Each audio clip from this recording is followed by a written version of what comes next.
Hello and welcome back, ladies and gentlemen, boys and girls. I hope wherever you are having a great time. Apologies for the disconnection. We had a internet outage for a few seconds, but we are back.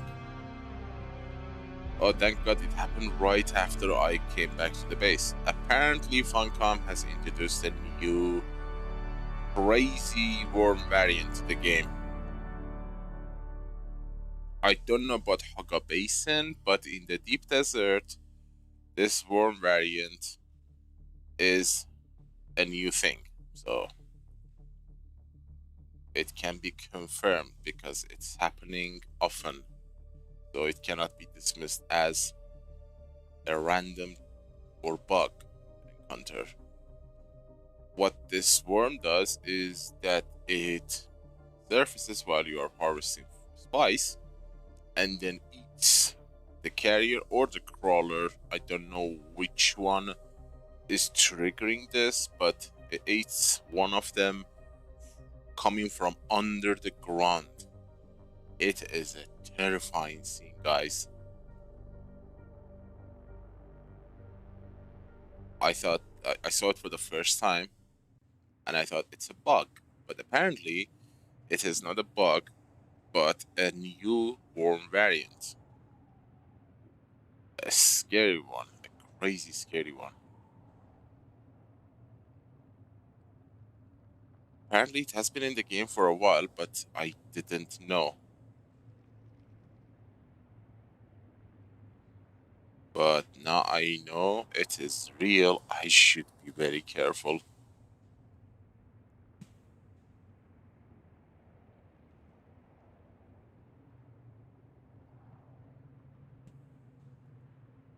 Okay, we were dumping our spice before we got disconnected.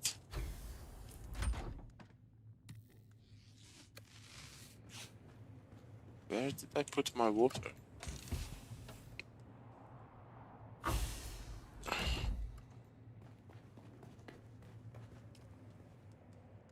Could you please make some more? No. Okay.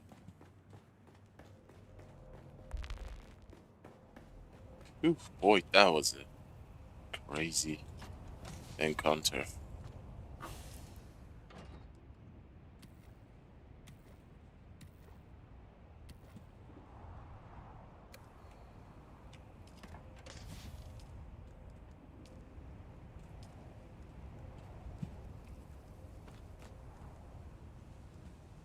I'm gonna take my batteries with me.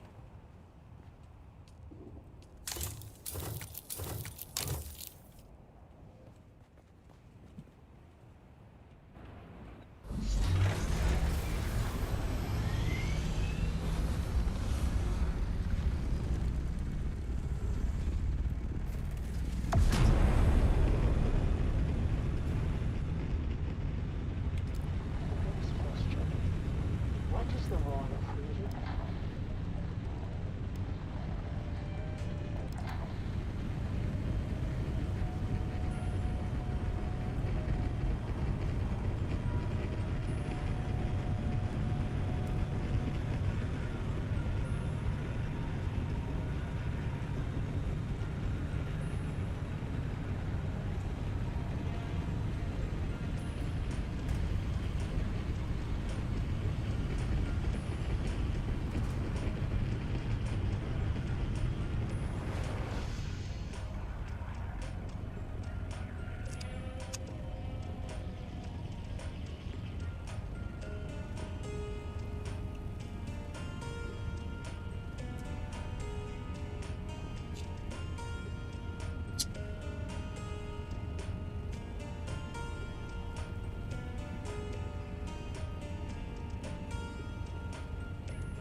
There's a new terri terrifying worm variant in the game.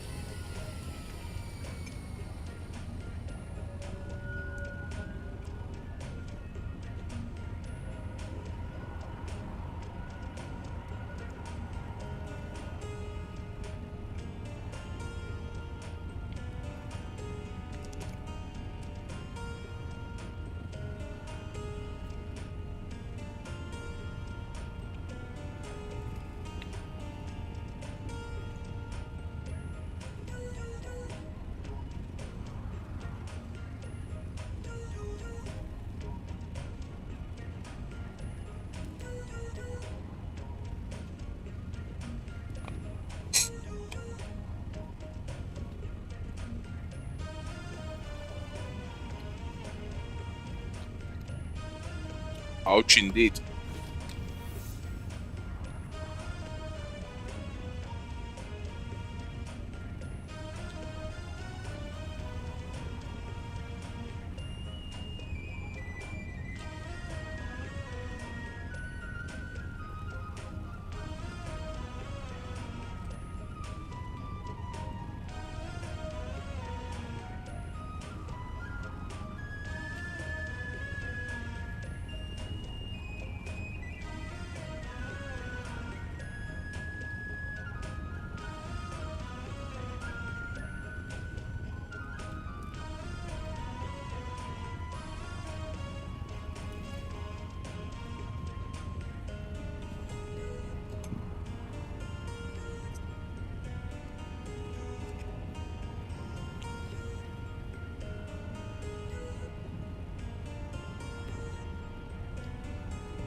I'm stepping down from being a spice farmer and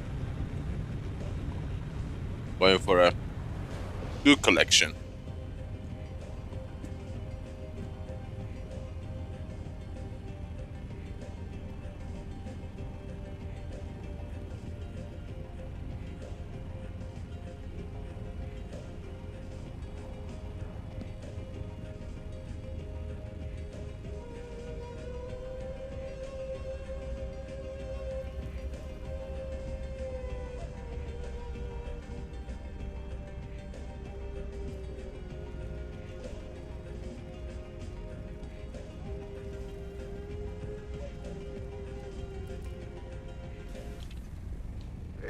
That was pretty obvious. How could you not get it?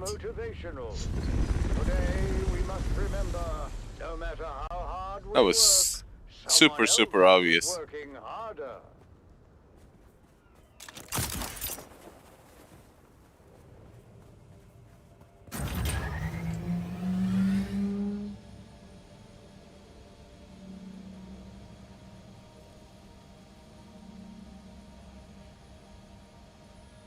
Okay.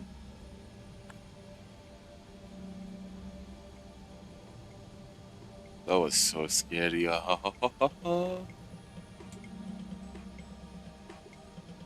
don't know what to do.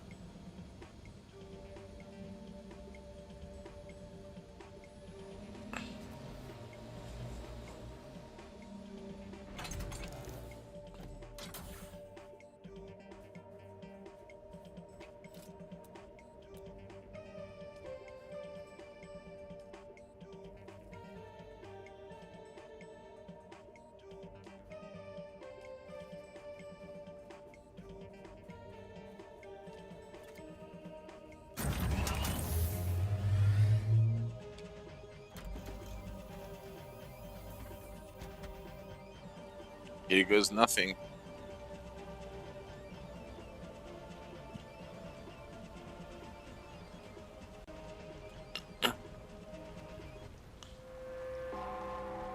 So worm pups, get in the Orny and take off as fast as you can. Okay. I'm an ass. Lay off me. Look, we just need to stick together and remember our training. And who knows? These things ebb and flow. We may not even see any action for quite some time.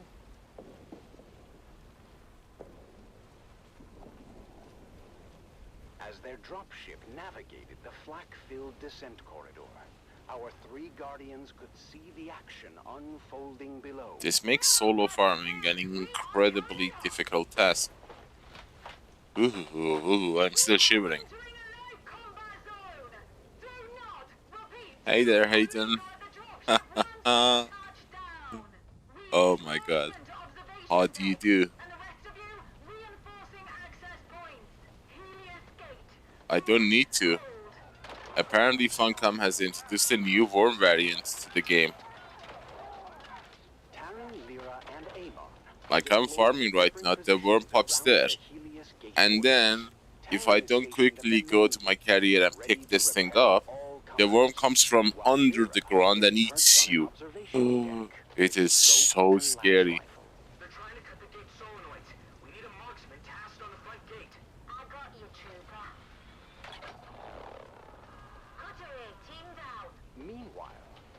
And his team of Suspensor-born skirmishers streak across the sky through a fusillade of lasgun fire. Land behind them! Land behind them! On my position! Textbook flanking maneuver. The battle raged on. As Hey there, Mozzie.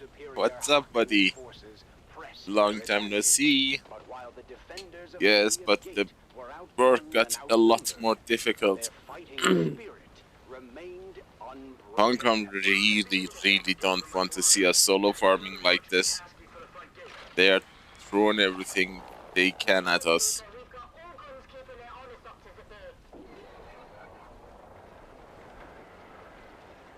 This new worm variant is beyond anything I have had thought of. Nightmares. Oof. Forces prepare for a final desperate assault. The defenders, exhausted but resolute, ready themselves. Oh shoot, there she comes. Don't be a fast worm.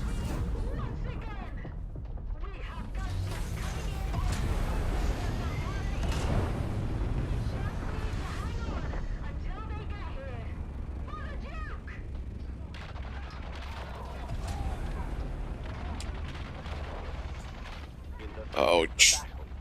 Taran continues to defend the front gate. His strength and determination and inspiration. How did you lose your crawler?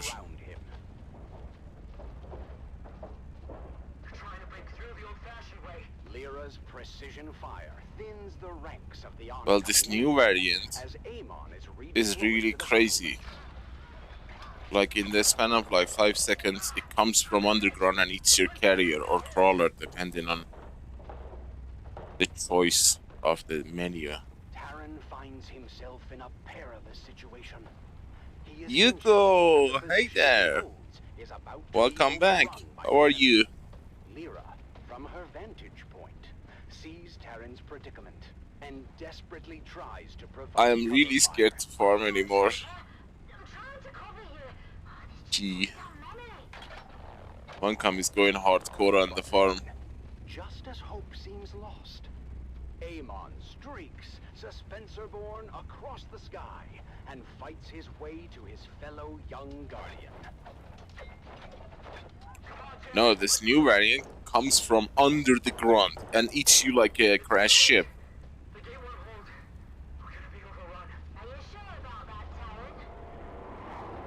Was that the worm?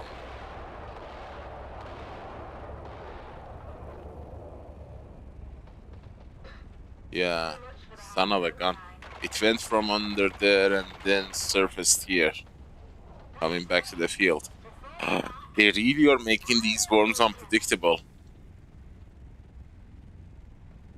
Oh baby, what you gonna do now? Are many. But in the end, the Harkonnen forces are repelled, and the defenders of Helios Gate stand tall. Yeah, they are going real crazy with the worm. You've done your Just because they have given duty us for the this backup day, tool to prisoners. recover, Helios Gate they are stands going because aggressive. of your bravery. We did it. We really did it. 23 confirmed kills. I did And tell all you that guys a tortured few days relics ago, of the if beast. Funcom wants to make the worm Just really now they know annoying, what they we're can. capable of. And House apparently Atreides they are. For each other.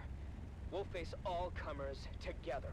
And so, the siege of Helios Gate comes to an end, marking the first of many Yeah, look at the worm our behavior. young We have guardians never will seen it to face. behave like that. Their journey of honor And it disappeared and because courage there is a has ship truly eating begun. happening there. Join us Ouch. next time on The Young Guardians as our heroes continue their journey, facing new challenges as they uphold the legacy of House Atreides. Until then, remember, honor and loyalty are the true marks of a warrior.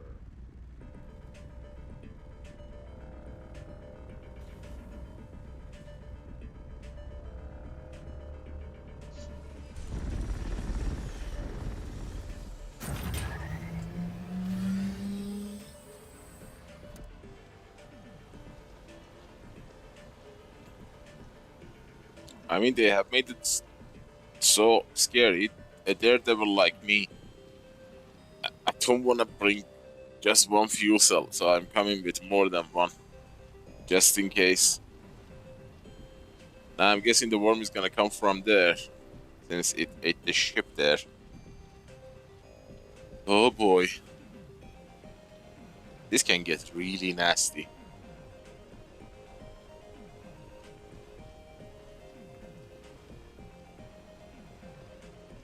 How did that? What has changed since then?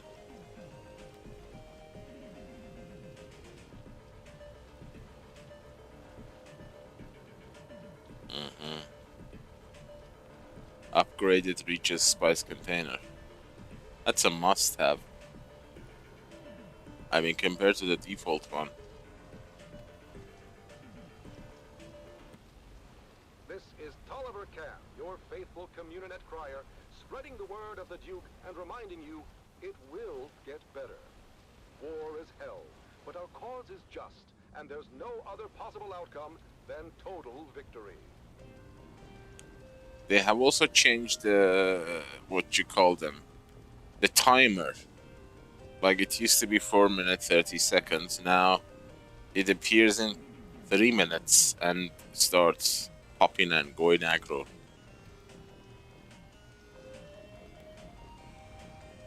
Yeah, Regis also has more slots. That's the important thing. 30 slots compared to 20 of the default one.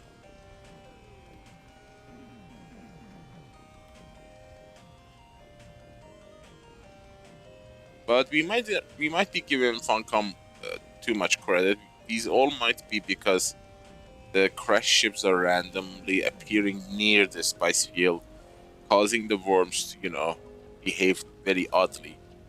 Because every worm that pops and eats a crash ship starts to go on patrol. And when there is a spice field nearby, they come after the vibration that player is creating by the sand crawler. It could be a coincidence. I'm not sure, but just, guessing.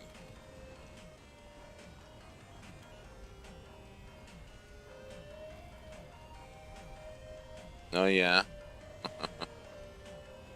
Into the jaws of death. One more June. One more June. I wish the exchange was global, so we could, Into the desert share storm stuff flew with the everyone soldiers. through the exchange. Forward the shield I would brigade. happily, The put loud my ones must base down, design and he everything said. there. Into the desert storm flew the brave soldiers. Forward the 3 shield minutes. brigade. See? No one to hesitate, despite See? their reckless She's haste. here at 3 minutes. Harkonnen, villainy. The troops not to ask what's right. She's about They to pop. carry our sacred light, theirs, She's popping but now. stand and fight into the desert She is storm, here. brave soldiers. She is Las guns here. to right of them. Las guns to left of them, las guns in front of them, lightning and fire beam, forward to final breath. Boldly they flew, and well, into the jaws of death. Into the mouth of hell flew the brave soldiers. Flashed all their crisp knives bare, flashed as they turned in air, slicing the gunners there, charging an army, while Arrakis all wondered. She waited a long time there. That's a new behavior. Yes, exchange is only for one server with 24 sieges. Then they flew back, but not all of the soldiers. Las guns to right of them, las guns to left of them, las guns behind them. Lightning and fire beam forward to final breath. They that had fought so well came through the jaws of death. Back. I shudder to think about how the crowd might respond were they denied their spectacle. Well, we'll all be denied, sir, if we don't... Taken to a place. While I was praised and handsomely rewarded, I took a new lover. This time a brigadier. Yeah, how do you think I make this much money? Challenges of his own. But that, my dear listeners, is another story entirely. The lesson here, of course, loyalty above all. Loyalty to the Baron, to the glorious Harkonnen family. Okay, Deep Desert just got hot with this new worm variation. Forget that. Now, let's return to our uplifting music.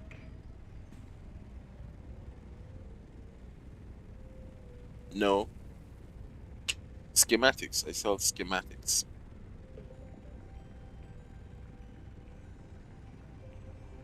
Weapon, armor.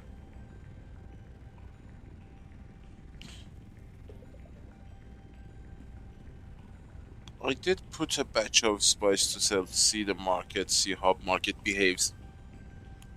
But this is like the first time I'm selling spice. Before, I always sell like rare weapons and armors for a lot of money. Like for example, 27 million for adaptive shield. Someone in our server has put a lasgun for 40 million.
But I think it's a bit unfair, you know. Developers limiting players. Like, just because there aren't many players right now, and we are taking advantage of this calm before the storm, and hoarding a metric ton of spice and plastinium and all that. And whenever the game gets cool again and people return, we are gonna be like super rich. And because of that, Funcom is like limiting our progress. That is kind of unfair. I mean, you don't reward loyalty with something like that. We have been here and we have been loyal. We deserve to be rich. But yes, I also understand that we can become a game-breaking people. When you have everything, you can actually drive people out of your server. Well, I guess that is one way to look at it, Phoenix.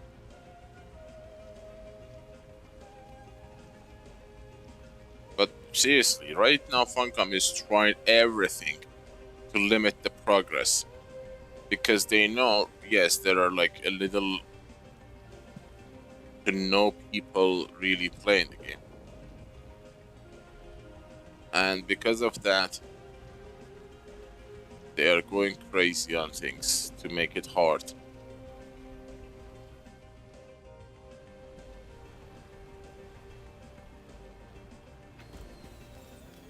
One of them being reduced spice yield from the large field, which was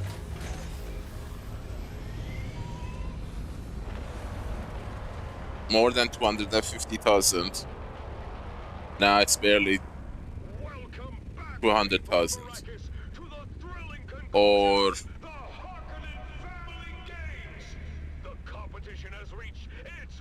durability is really bad on the spice container.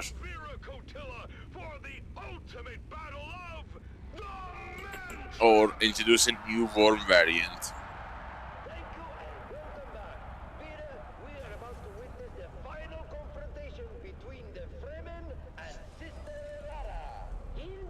Or, not to mention, imposing a storage restriction. You guys are gonna hit that storage limitations very soon.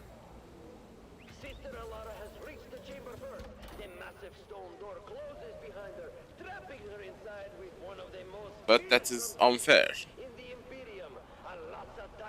They're trying to stop us from progressing too much, hoarding too much. Because let's say Chapter 3 was a success. Everybody returned, 200,000 active players. But we are gonna be the super rich people of the server. I mean, the game, in each server. And we can have the power to drive people out of our server. Or break the game. The tiger isn't responding. It's immune to her control. She's trying to keep her distance, but the beast lunges at her with claws extended. Exactly, that's another thing. She's down. The tiger has mauled her. It looks like I mean, normally, developers would, reward loyalty. Like, yeah, you guys have been, like, online and you didn't leave the server, you kept the game live on the Steam database. Here, this skin is only for you. This color is only for you. This patch is only for you. This flag is only for you. Loyalty reward or something like that. We appreciate your loyal support. But Funcom is going the complete opposite direction. Oh, you didn't quit like others. You stuck with the game. Now we are gonna make your life miserable. Do you remember how many people were super scared of entering the PvP zone? Now everybody's here. People are building bases, playing house. My deep desert's like literally Sims. People are offering things to each other. People are building hospitality landing pad in PvP area, so if you come there, you will get a reward. Or a gift or something. They create gift boxes.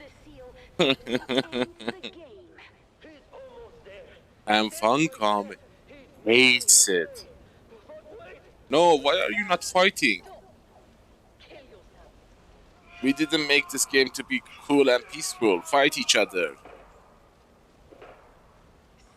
Go mad and type FU in the chat and see you can't type it. Go frustrated. Kinda stupid. She's walking proudly to the seal, pressing it with a triumphant smile. Sister Elara has won the Harkonnen Family Games. I hear the worm.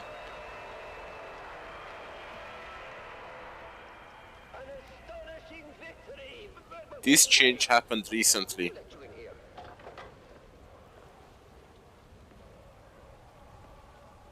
Now I know they really don't want us to have it easy. You have violated the rules betting on Kanto's victory. You are coming with us.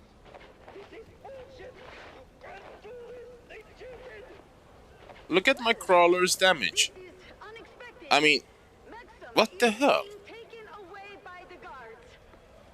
It's a brand new crawler. I am alone now. What an incredible ending to this year's games. Sister Elara has emerged victorious, proving her resilience and The skill. durability loss is a joke. And as for next year's games, I believe we might already have one contestant lined up, Maxim Dubrov himself.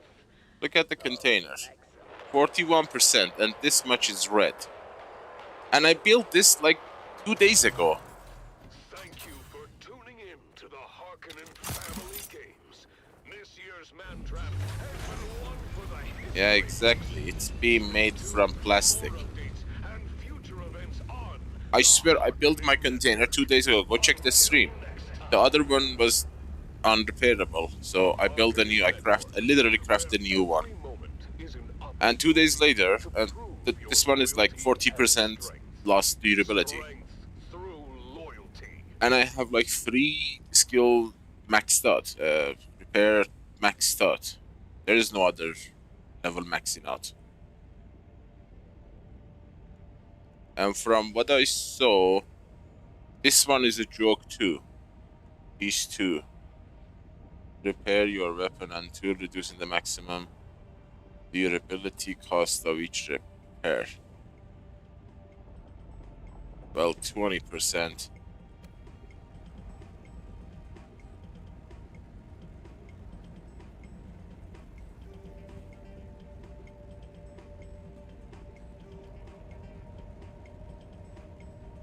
Yeah, that sucks, dude. Now I understand why people were so hell-bent to find a new way to do that repair bug. This crawler container is 48 hours old, barely. And it's like 40% durability is gone. That's like a slap in the face. Well, thankfully, I did hoard a few of them. I paid a lot of money. I paid like 30 million to get like 2 of them. 2.6, the voice of House Harkonnen. We are Arrakis. Attention, loyal listeners of the Harkonnen Network. Due to unforeseen events, the program The Convert has been temporarily removed from our schedule. Rest assured, the show will return soon, as dozens of new converts wait eagerly to share their tales of Atreides' treachery and Harkonnen's superiority. Stay Since tuned there are for no their PvP, stories they're of making truth PvE hard. and enlightenment. But not in a fun Thank way, you for know? your continued loyalty. Glory to House Harkonnen. We are Arrakis.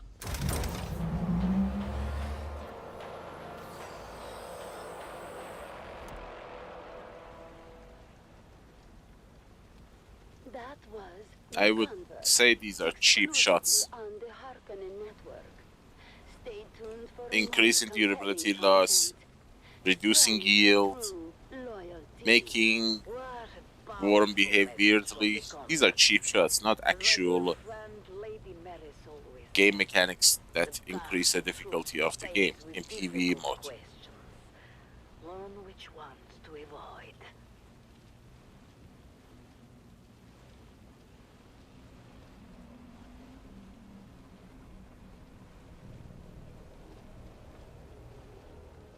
I swear I thought that worm behavior was a bug. I was really hoping that... Well, I really thought it's a bug. I still can't believe it's not a bug, it's actual new variation. A horrifying one.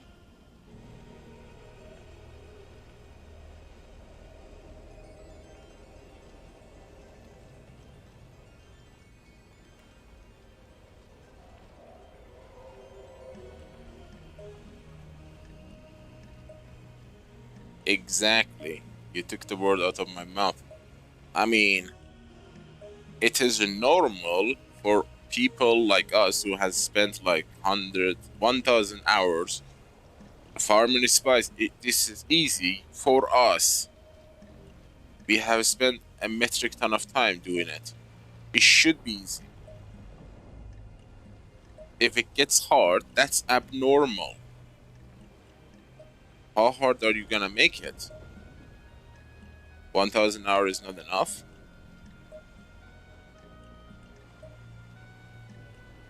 You're listening to the Harkonnen Network, where strength, loyalty, and dominance reign supreme.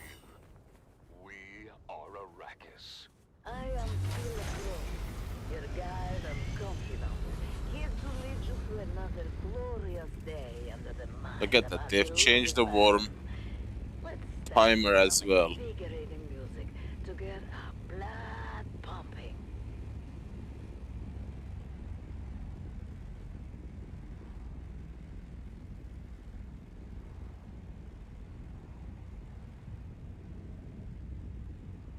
There.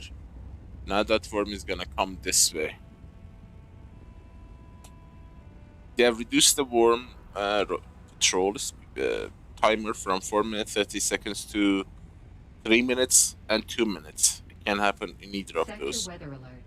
A large sandstorm. And there is the storm. That was the cherry on the top.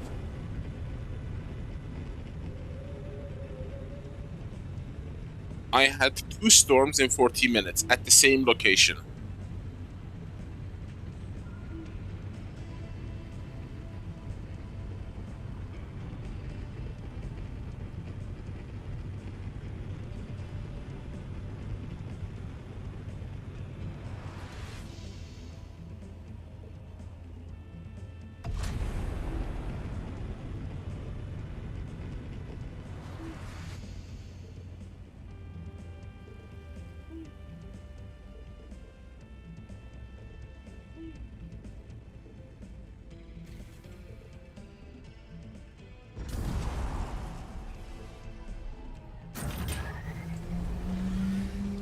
Well, the durability bug is not fixed. You can do the other way, other method. Oh shoot. Sector weather alert. A large sandstorm is approaching.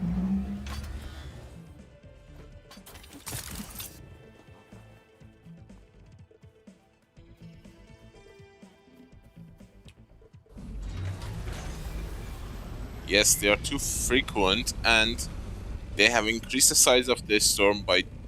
They actually doubled it. I'm gonna shove you here whether you like it or not. Give me shelter. There.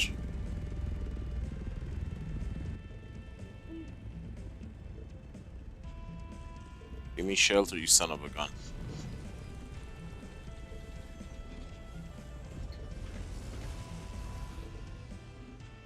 Stop.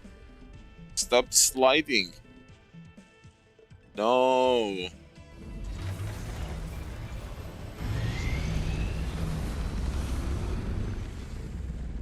Sector weather alert.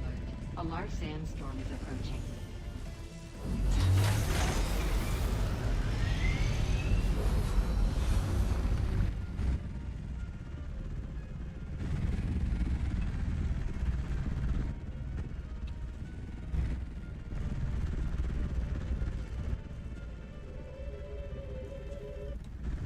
Now let's dive into our first program of the day. The converts, where truths are unveiled and the light of words shines through. Listen closely, for within these words lies the key to understanding the true nature of our enemies. You are listening to frequency 152.6, the voice of House Harkonnen. We are Arrakis. Now witness as the dark and tangled truths of House Atreides are revealed by... Look at the size. Convert. Greetings, Seeker. I am the Convert, once a high-ranking advisor to the Atreides regime. I have since escaped and live under the protection of... B. I cannot divide my C. pain 2. or fear for my dear 3. still 4. in House Atreides. I am not here 5. to think. I only offer you questions. 6. The right questions. I It is 6 grid long. The size of this storm. It's impossible to escape. I mean, in 2 minutes, you cannot run away unless you do what I did. Hide in a hole. 6 grid large.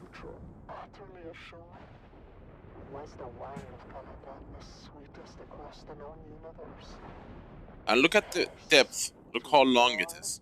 So they want to make sure that you definitely will die or lose your carrier. To trade those privileges for the never-ending paranoia of being hunted. Follow that question to its likely conclusion. Well, what I did was a middle finger to Funcom. Muhahahaha. Do your worst. We still are gonna do this. In spite of you.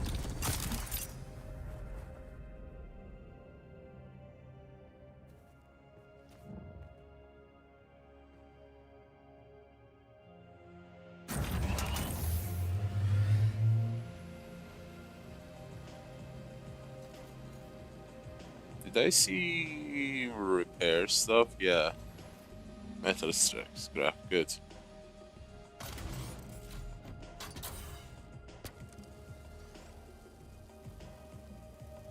Look at that. 2 days old and half the durability is almost gone.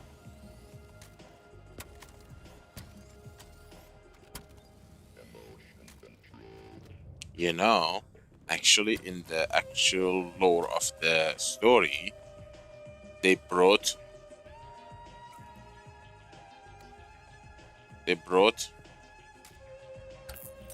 a new carrier and crawler every 2 days to Arrakis. They were like multiplying carriers in their factories.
You know, I kind of feel like this is not Funcom, you know?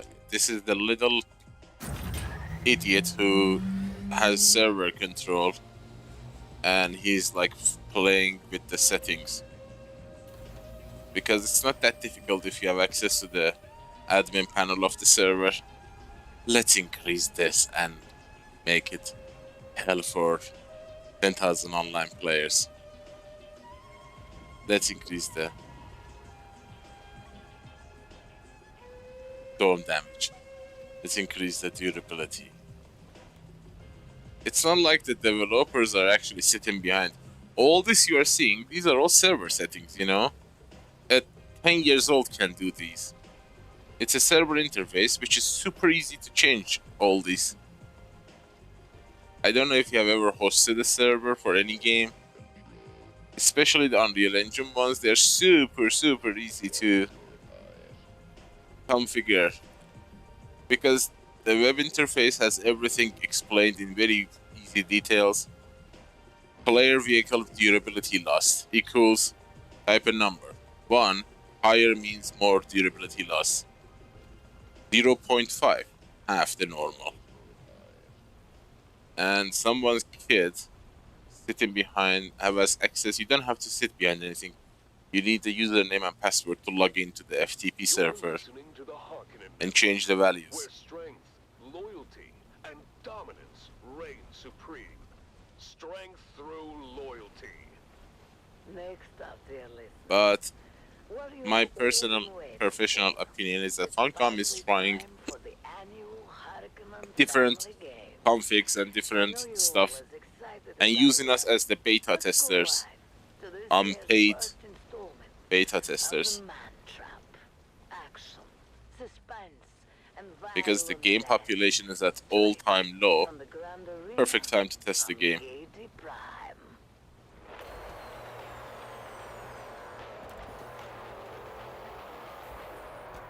People of Arrakis, today marks the beginning of the annual Harkonnen Family Games, and the Grand Arena That's kinda on unfair Game to us, Prime though. has been transformed into a labyrinth filled with traps and deadly creatures from across the Imperium. Ever since its construction 20 years ago, the labyrinth has played host to the traditional competition known as the Man Trap. 9 contestants enter. Only one may leave to be granted freedom and glory. Now, without further ado, let us go live to the action. Maxim 30 minutes. Worm should come now.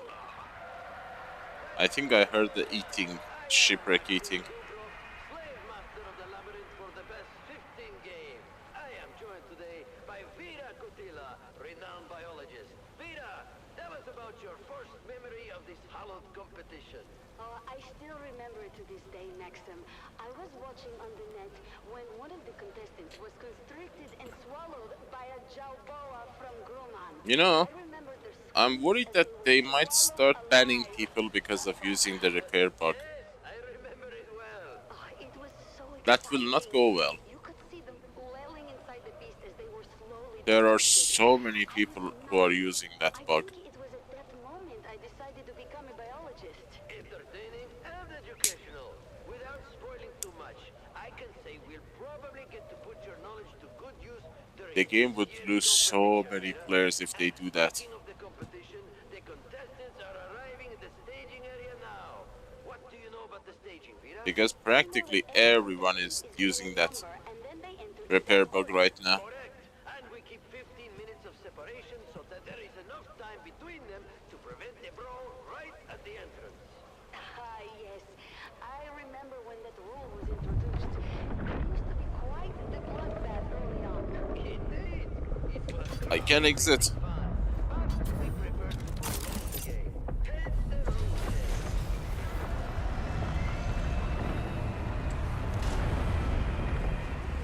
The first contestant has arrived. What can you tell me about him? Oh, I know him. That's Amado del Cid. a Yeah, jump and eat me in the air. Don't be shy. during a raid, and he's been preparing for this competition in Well, it used to do that in the beginning. He's got quite the dashing figure, doesn't he? And dual sabers. He knows how to use them too.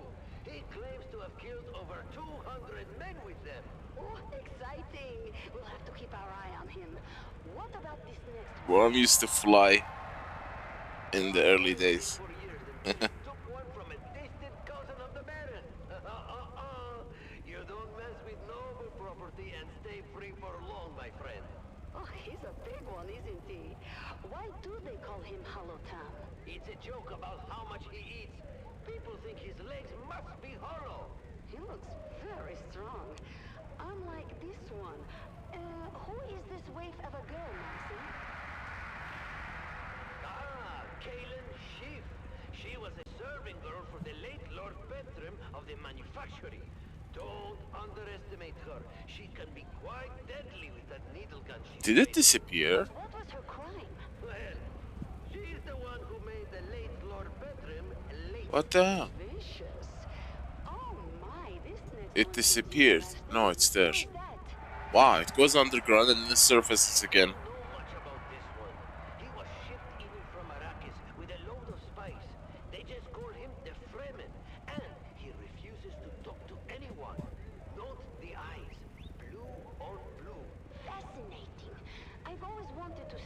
sandworms of Arrakis. They seem so deadly. Have you ever had one in the games? No, though not for lack of trying. Oh my They're god, go almost away. impossible to capture, short of using a nuke.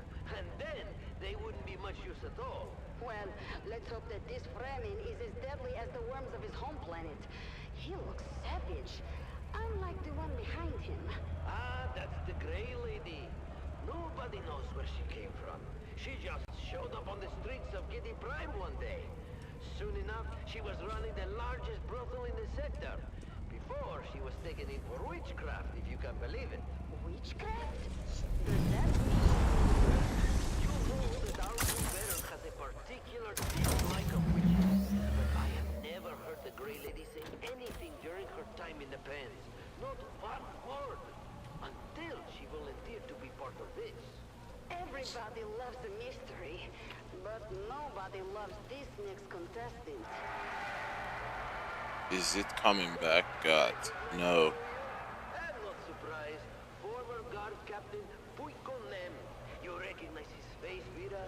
Do you remember his crime? Oh yes. He was in command on the day the Atreides made their suicide raid. He allowed them to destroy valuable resources. He was, simply put, incompetent and weak. A disgusting combination. This used to be a Zen experience. Just sit behind your crawler and go through the velvet textured spice field. Now it is stressful Really think that if he survives the man trap, he'll be part of the game again. Officially, yes. But I don't think the people of Giddy Prime would ever be willing to forgive him. You see that flag? That flag means Worm is coming. But he will never forget. Nor should he. Let's hope that Captain Nem finds his death in the labyrinth. But we've wasted enough breath on him. Who is the next pair? The twins Morami, a brother and sister, trained jongleurs. They were performing an opera here on Giddy Prime when one of the props malfunctioned and killed one of the Baron's guests. They were detained after their troupe was paid off, of course. Well, jongleurs should at least know how to put on a show. Oh, more than that. Trained acrobats, illusionists. They're my pick for to win the whole thing. Jongleurs have hidden depths. Fascinating. But to win, they would have to turn on one another. Only one of them can be the winner. The rules are quite clear. I know. And wouldn't that be an amazing way to end it all? Twin against twin? That would There she be comes. an ending to talk about. Here's the last contestant. Doesn't look like much. Holy mother. He isn't. Fodder for the beasts. A lifelong slave born into service. His name is Kanto, but he's too low-born for a family name. And why did you select him for the competition? He looks like he won't last 15 minutes. I reached an agreement with his owner. Kanto is growing older and can easily be replaced, but he has a hidden talent. One I hope that we can draw forth during the competition. Seriously, guys, they made this goddamn spice farming horrifying. Let's save some secrets for the audience to discover. So, those are our 9 contestants lined up and ready to go. Any favorites, Vera? You know, I put a Grey Lady. Witchcraft or not, I love a classic I got lady. disconnected. And I have a soft spot for our swashbuckling pirate Amado. Shame to waste such a handsome window. Good choices, both. It's time to get this competition started. Are you ready? I've never been more ready. Are you ready, loyal listener? The contestants are prepared, the traps are set, and the creatures are starving. Stay tuned to this station. Son of a gun, I got disconnected for a moment. For more updates from Giddy My heart. Woof.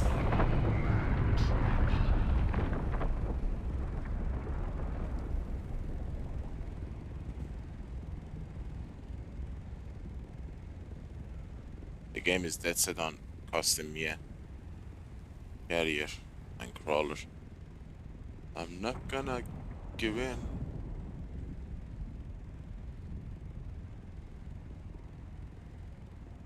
Here is the mind killer.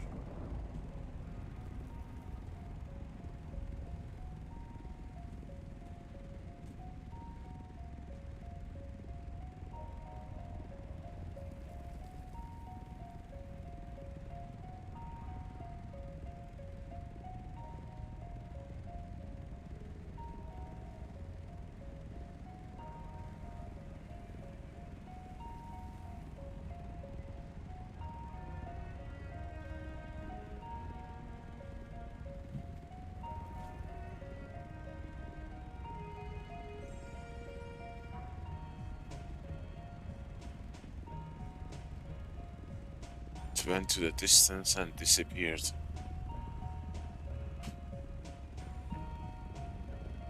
This isn't funny.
Now I'm a little bit worried.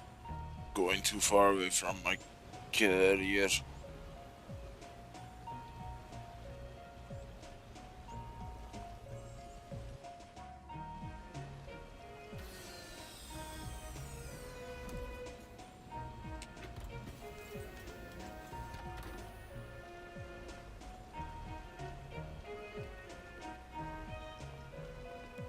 Hey, Bobby.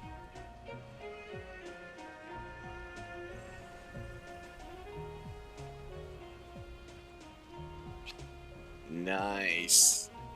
I was going to say, how are you? But it seems you're feeling great, huh? Good to have your PC up and running again.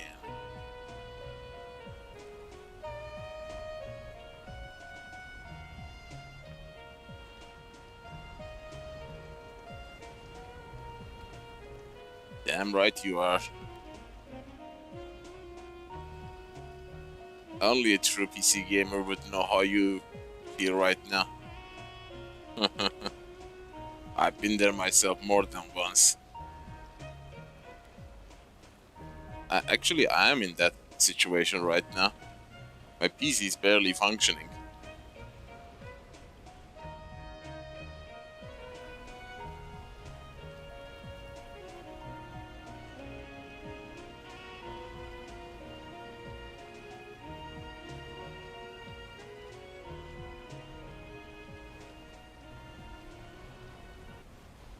That was the mantra brought to you by the Halil Trading Company, exclusively on the Harkonnen network. Stay tuned for more exciting content. Harkonnen, we are Arrakis. You are listening to frequency 152.6, the voice of House Harkonnen. We are Arrakis. That game was really fun. As the dark and tangled truths of House Atreides When is it gonna release? Tomorrow? Today? The convert. Is it released yet? Greetings, Truth Seeker. I am the convert, once a high-ranking advisor to the Atreides regime. I have since escaped and live under the protection of our good Baron. I cannot divulge my name out of fear for my dear ones still trapped in House Atreides. 2 days. I am not here to tell you what to It do. was a really fun I game. offer you questions.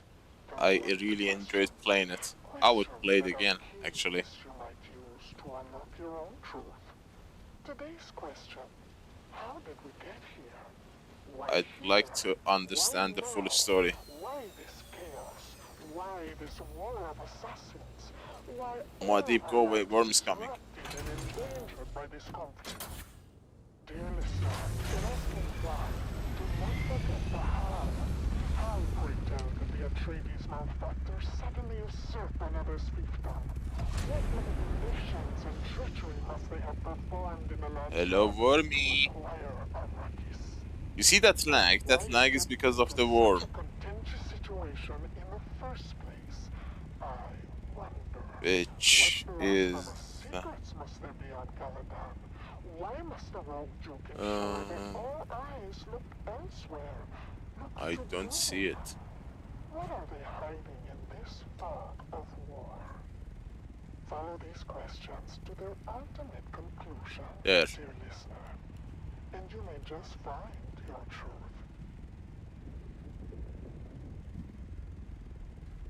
There she comes.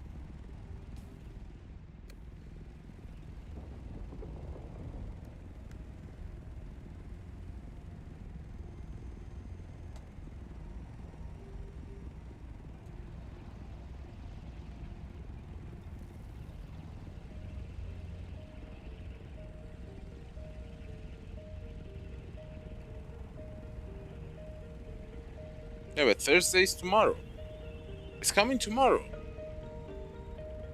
Nice.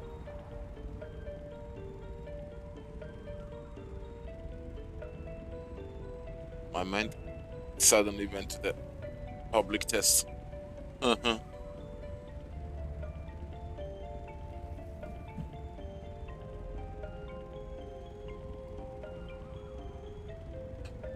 You know, when I played Arc Raiders, I felt such ease in my brain.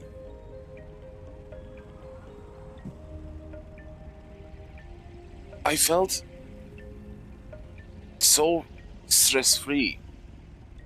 Yes, that game is also a shooter-looter. But the thing is, they have designed that game in a way, when you lose everything, that game is like lose everything. You win all or you lose all. There is no middle ground. But still, it is designed in such a beautiful way. I never felt sad or angry or anything. I just said, oh well, better luck next time. But every time I was successful, I felt really happy. But ever since I've been playing this game, I have been under enormous stress. Even though you don't lose everything. Right now, literally, you lose nothing. But the stress is annoying. I guess because it takes a long time to get something, that's why you feel invested.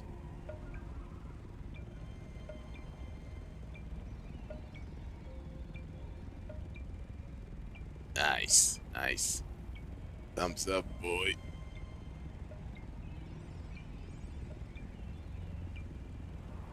Ugh. I'd love to play that goddamn Battlefield, since I played every single one of them, but this one is super expensive. $70.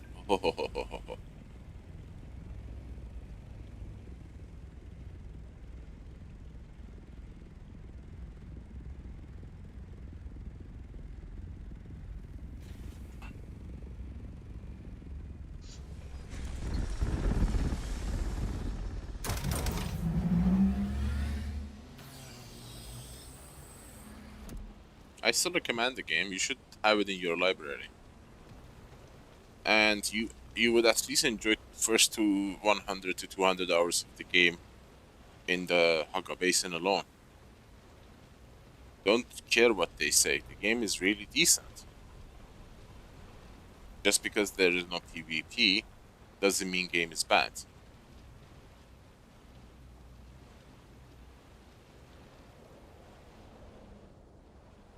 What?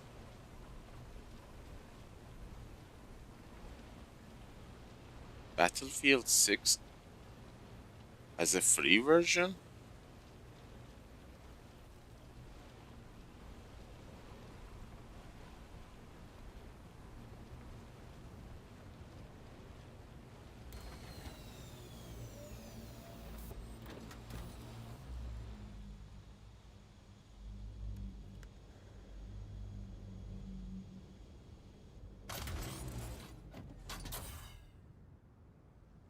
What is a red sack?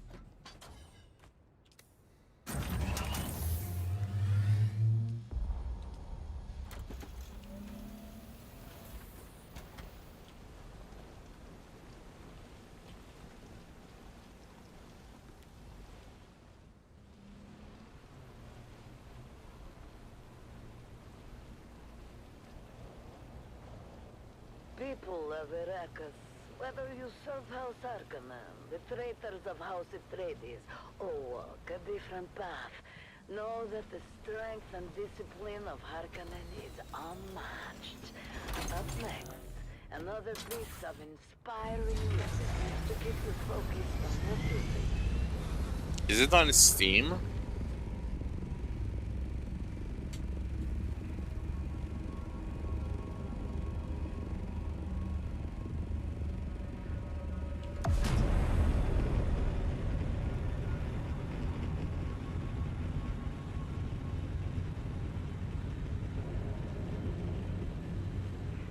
So I should type Battlefield 6 Battle Royale or Battlefield 6 Red Sec.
What is this Red Sec thing?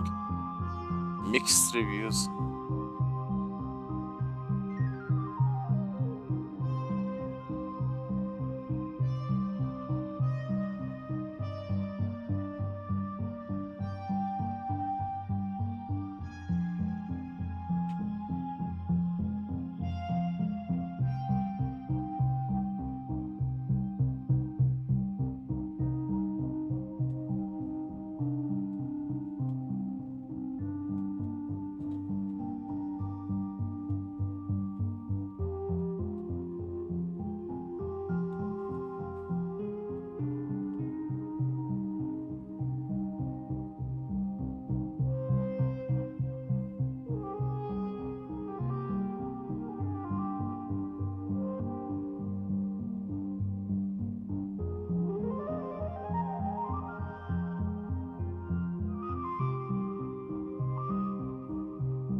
It's interesting.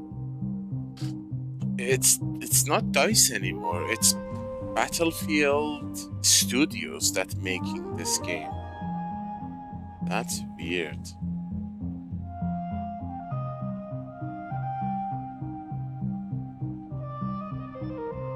Redacted sector.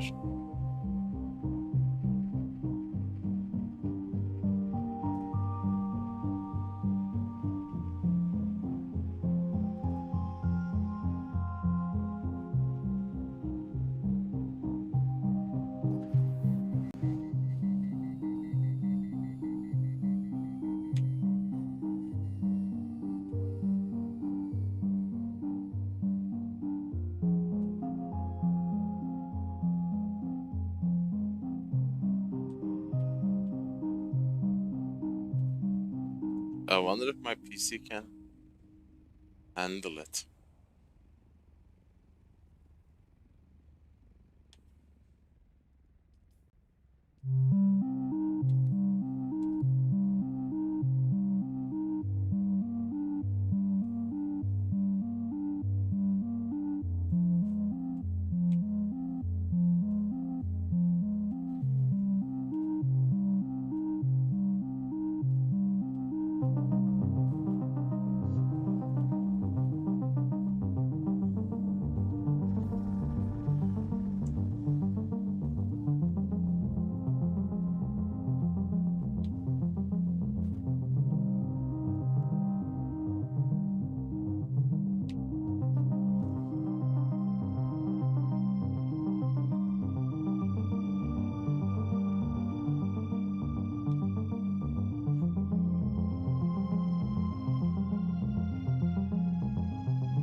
Uh-oh, did I run out of fuel?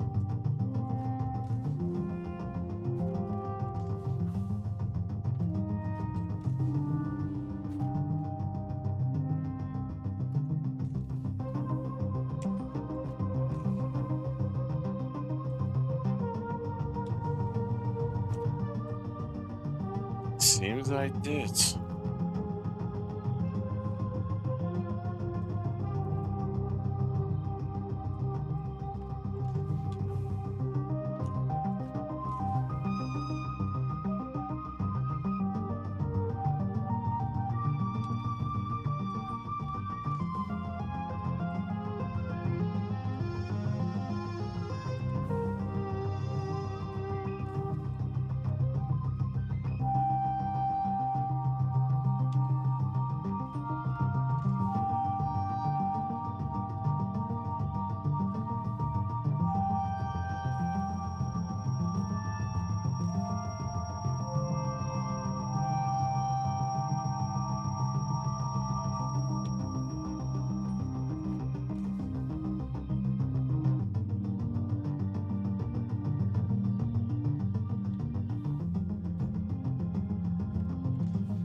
Hello there, Fabric Sauce. How are you? Welcome back.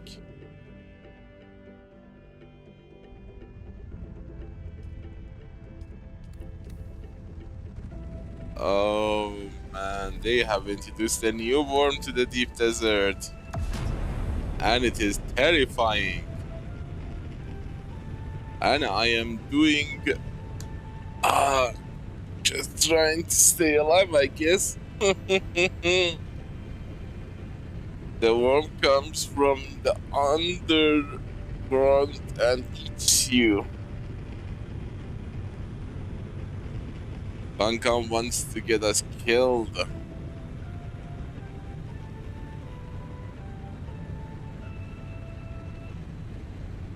Hey Bobby, did you know that the battlefield is not made by dice? No, the small ones. They like surface, and you think they're gonna rush towards you, but sometimes they come from under you. Sometimes your carrier, sometimes your crawler, and eat them like a crashed ship.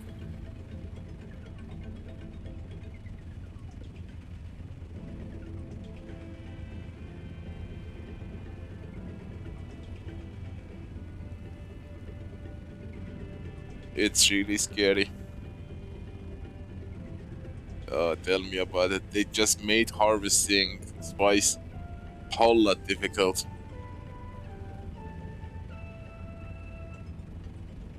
Like, mistakes are less forgiven now.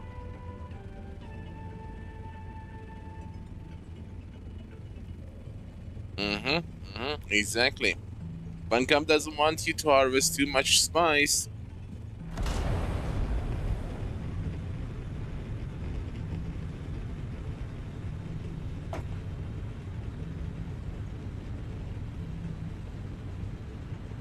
They don't want you to be so rich.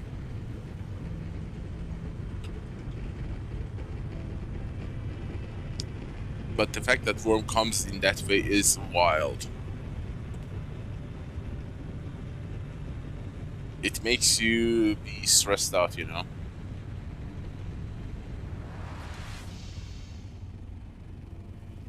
Hey, Bobby, are you still there?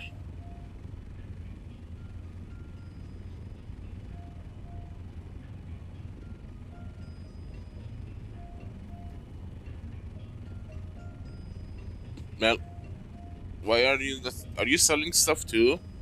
Jack up your prices.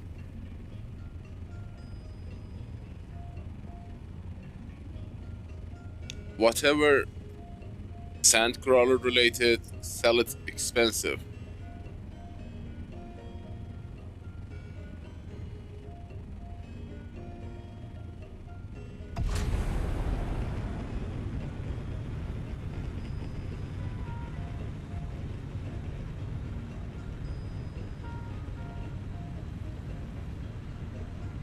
Like upgraded Regis container.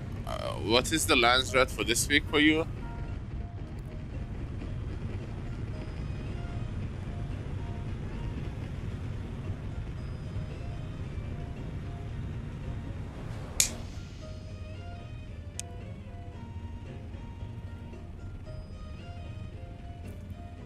I am sitting pretty nice on 75.5 mil.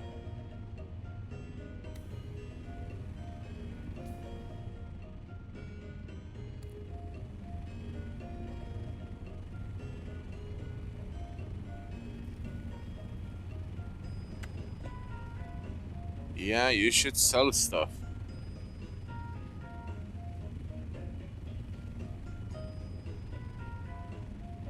Keep doing PvE testing stations with groups. Now everybody gets a chest of their own and loot is different. If you find an adaptive Holtzman shield, sell it for 50 mil, 40 mil.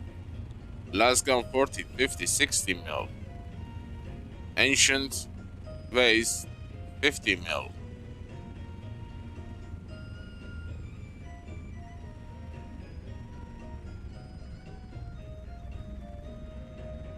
Do you have a lot of PvP in your server? If so, sell,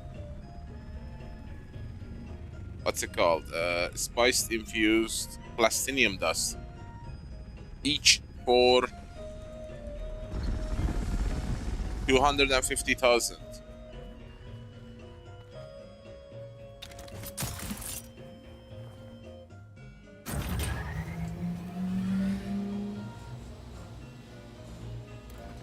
But first check, see if someone else also sells them. See what is the price they have set. Sell it like for like 1,000 less.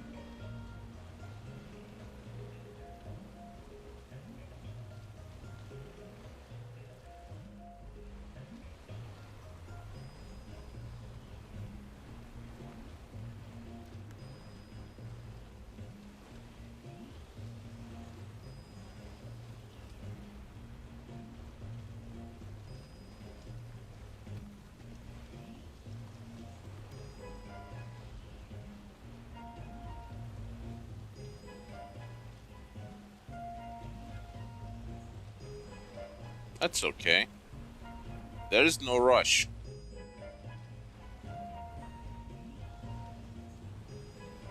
But if you need something super bad, just go to the deep desert and type in the chat. Maybe someone would help you out with that. But if you actually want to go into market and exchange, you will automatically reach that level. So you don't really need to rush it. I didn't become 75 million Solari player overnight. It takes its time. And it comes naturally.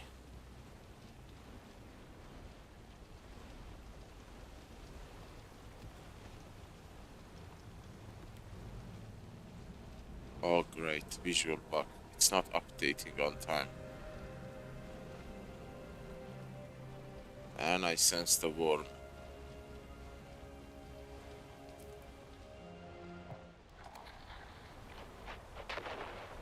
Almost there. Where? Fox Canyon. Just down this grade. A Fox Canyon? That doesn't sound good. Go, go, go! You should have more. The outposts in Haga Basin, they have a lot of coin in their chests. Here. Where? Oh, shit. The canyon wall is fading. It's A Solido hologram. That's a big door. Locked. Lucky we have the key. Haha. Your sentimental family heirloom. It is now. Inside, quick. Closing door. What now? There's got to be hundreds of them out there. Trying to get in here. We ride home in style. Val, get the lights. Nice. It's a Mark IV medium chum gunship. Can you fly it?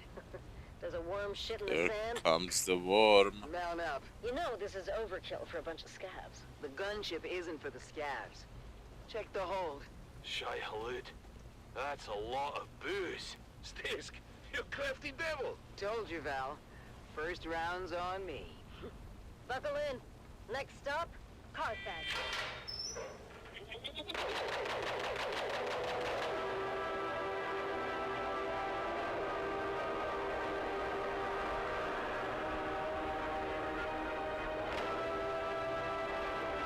Mm-hmm.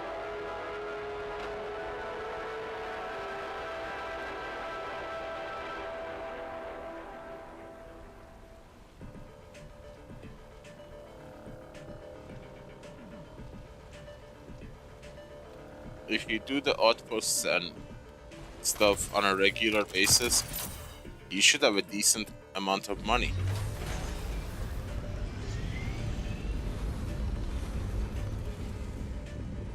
Like few million at least. Because those chests give a lot of money. 20,000, 30,000 sometimes.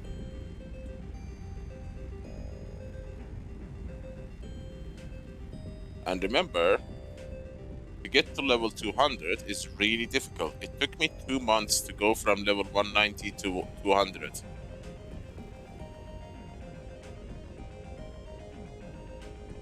I was like gaining a level per week.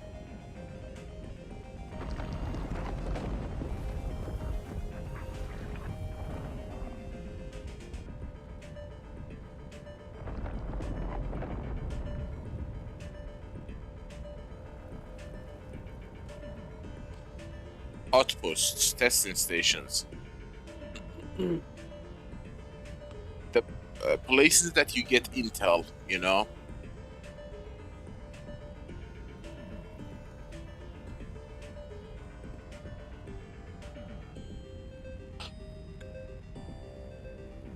There are two Harkonnen outposts in the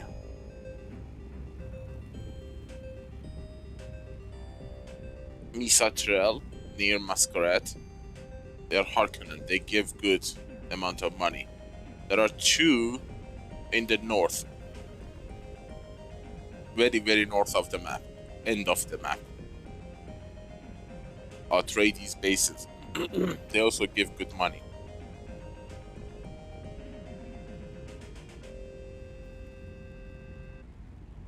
Oh, trust me, I was very, very slow at that level.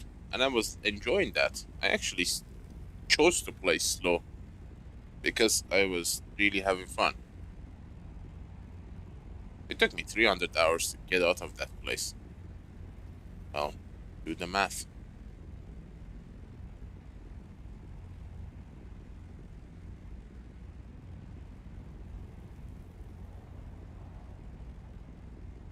Where did she go?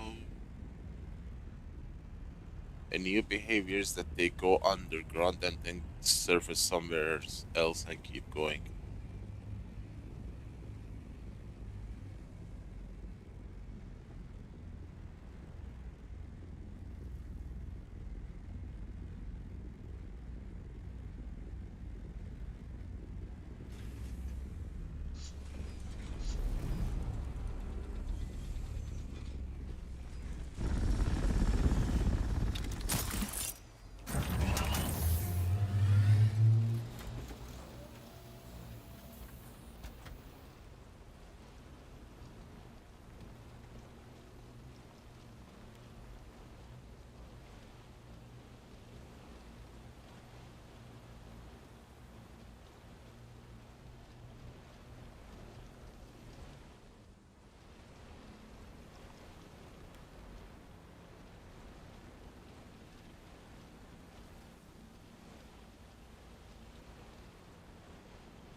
This is Dune man Keith Villari, reminding you to ground yourself and your equipment when a sandstorm is reported. My crew kept working through the first and second warnings until static electricity shorted out our transmitter. As a result, we missed the warning, telling us the storm was bearing down on our position. Aye, many widows were made that day. Be profitable. Be safe.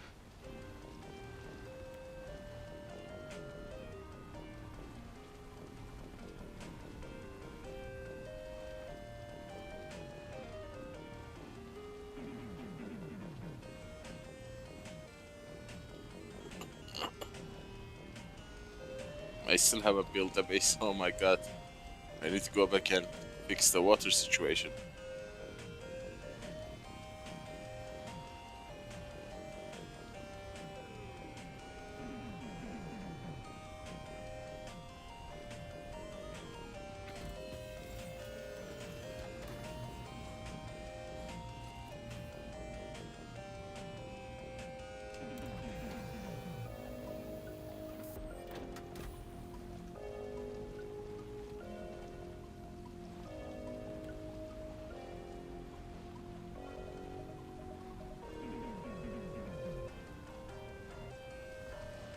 Muad'Dib.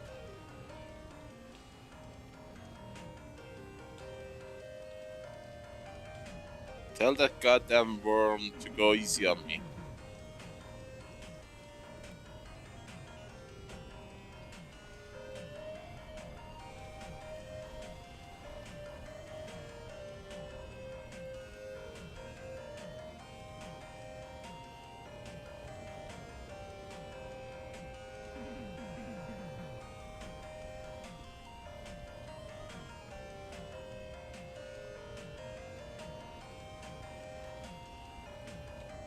Oh shoot.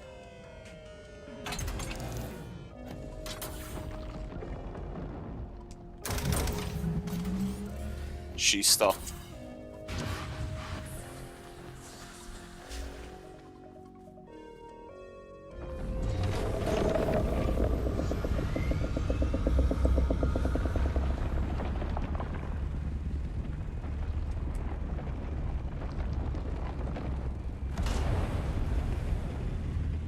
Stop, goddammit! No, no, no, no, no, no, no.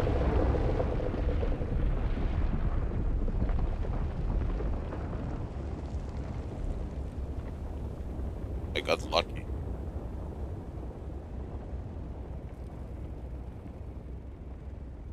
I got freaking lucky.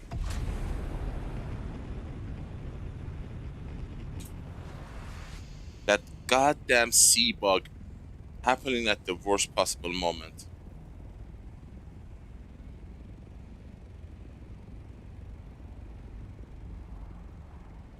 Thank you, Madib. That was Madib. I told Madib to tell the worm to go easy on me. Whew. My heart.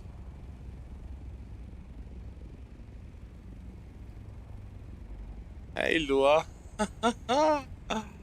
Ooh, heartbeat is too high. Ooh. If I had a better microphone, you would hear my heartbeat.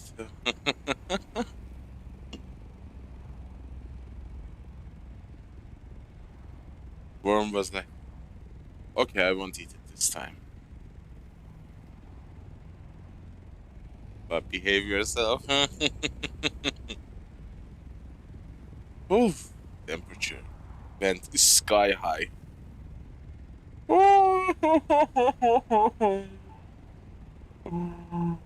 That was so nasty. Oh dear God. I think I aged a few years.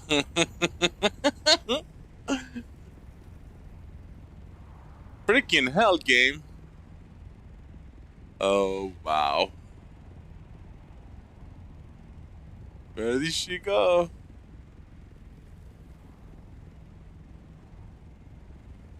Secrets and lies run deep in the crew of a That will be legendary fun. fox harvester. It seems there is more to fear on the Duke Especially that I than want to monstrous stream worms horror and deadly games because of storms. Halloween. Sometimes That would be so death fun. comes in the guise Is of there those such a thing? you Can you trust actually the do it? most. Join us on our continued search for the truth behind the disappearance I'm gonna do it of if I know how. Jarek Thorne. It's Death on the Titan. Episode 2. Web of Fear. Crew Chief Jarek Thorne died under questionable circumstances following a heated argument with deckhand Rico. Oh my God. And while searching Rico's locker, Captain Noah discovered a coded message. Today is very from stressful. Atreides intelligence My addressed friend was to eaten the right there. Chief. I started the day by reviewing the recording. The worm of came Captain from Noah's underground and initial ate the carrier in interrogation the of air. Rico Mar. It was so scary. Rico, now why don't you come clean? We found the Mimic film in your locker. How did it get there? Look, you can tell me. Or you can wait until whatever Hatchet Man, the Spice Miners Guild is sending. And you know what his job is gonna be. To solve Chief Thorne's murder. Well, in that case, I need a body temperature monitor as well because I think my body temperature spiked by 20 degrees or something. And that won't happen until the crew settles. It won't. No, unfortunately for you. Chief Thorne was That's well close. liked. The crew was She's not gonna the come blood. after me I next. suppose the easiest thing for me to do would be to hand you over. But the crew will tear you apart. Throw the pieces overboard. I don't know anything about any mnemic film or anything like that. Someone must have planted it. I need more from you, Rico. How did you know about the message, and who ordered you to steal it? No. Why would I risk everything for some stupid message? Yes, Thorne and I fought. That doesn't mean I killed him. Rico was adamant that he spent the night of Thorne's murder alone in his bunk. That is, until a witness came forward saying otherwise. Sorry, Captain, I did remember him first, but I did see Rico that night. You saw him? Where? Okay, I was there. I saw the message coming and I took it. But I didn't kill Thorne. She's gonna It come was at this way. point I arrived on the Titan and witnessed the following. Why did you take the message? I thought it might give me some dirt on Thorne. Something I could use against him. He was threatening to ruin my life. Give me your hand, Rico. Sir? Your hand, son. Place it flat on the table. Like this. That knife is clear through your hand. And if you ever want to have relations with it again, it's time Weird, to start she didn't talking. come. Or I could just twist. No further application of pressure was necessary, as Rico Ma finally confessed. Tessa put me up to it. It was her all along. She knew Thorne was getting those messages. She wanted to expose him. Get him kicked out. It was all her idea. Tessa Lim, the engineer. My investigation into Tessa Lim took me to the operator of the Shigawire Shack during Thorne's rotation. They really have made this spice farming You could say there was super conflict scary. between Thorne and Tessa. It used to be so zen, I would remove the HUD and just go chill. Now, I am like on alert 24/7. Guess hate won out in the end. What was the source of conflict between... I'm gonna have another heart attack if a player shows up firing rockets. Resource allocation to safety protocols. She was never happy with the single decision he made. What about the encrypted messages? Thorne received a few of them over the past months. I never decoded them. Thorne handled that himself. One by one, the pieces began to fall into place. Engineer Tessa Lim had a combative relationship with her crew chief and wanted him out of the way.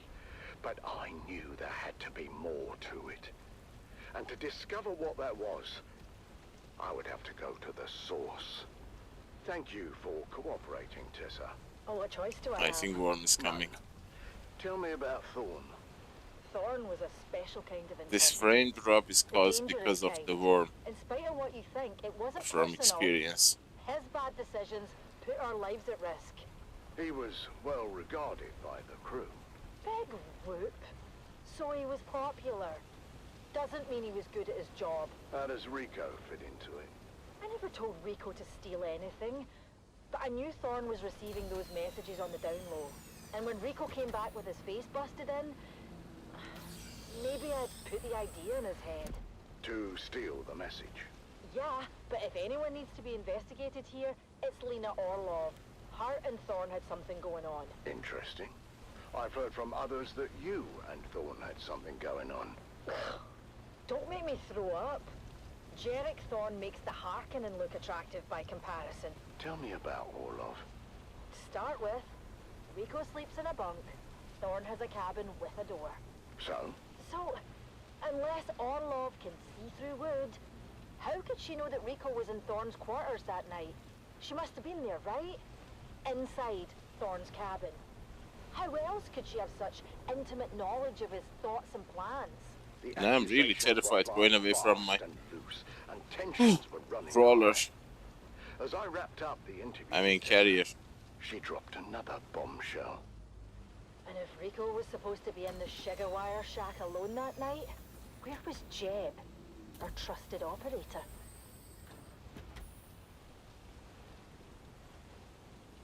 The mystery deepens on the Sand Titan as the web of deception grows.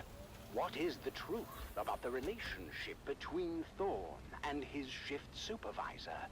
And what was Shigawire operator Jeb really up to at the time of the murder? The truth is out there, dear listener. I hear the buried in worm. the sands of fate.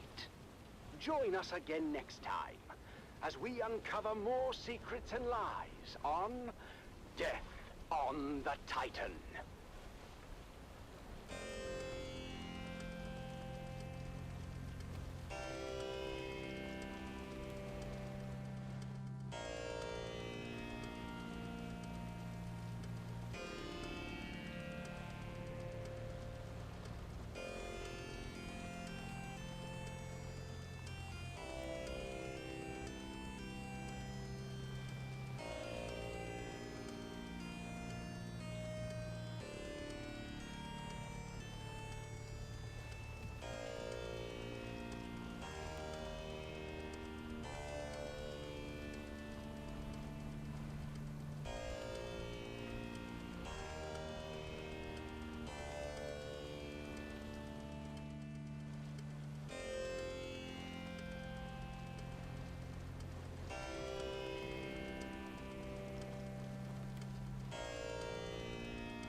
I'm not gonna stay there for you to eat me.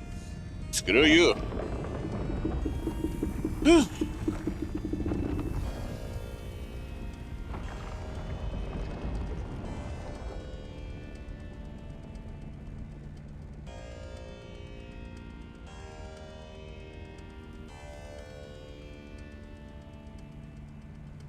Look at that graceful sunset.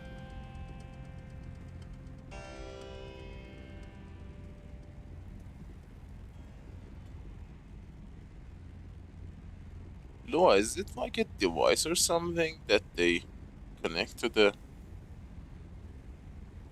PC, or how does it work? I need to research it.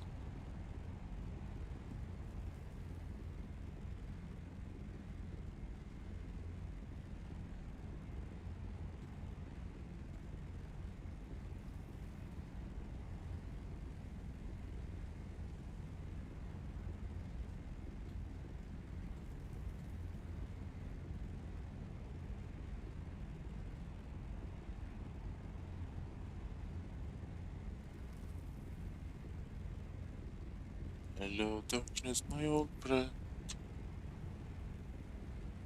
This swarm is not going away.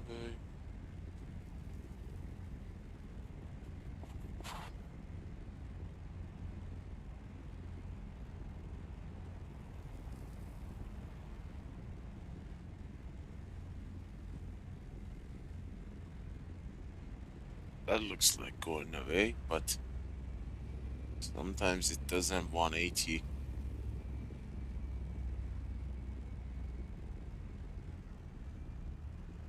Damn it, I'm going in. This is Harvester Radio, the voice of the Spice Miners Guild, broadcasting from Hephaeston Depository at frequency 732.4 on your local Communinet dial.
Ship being eaten.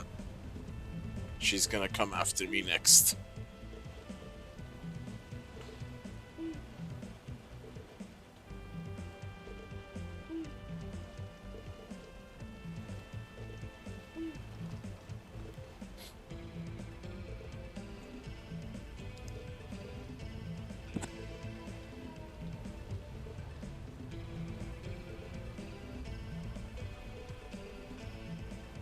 You got me really curious.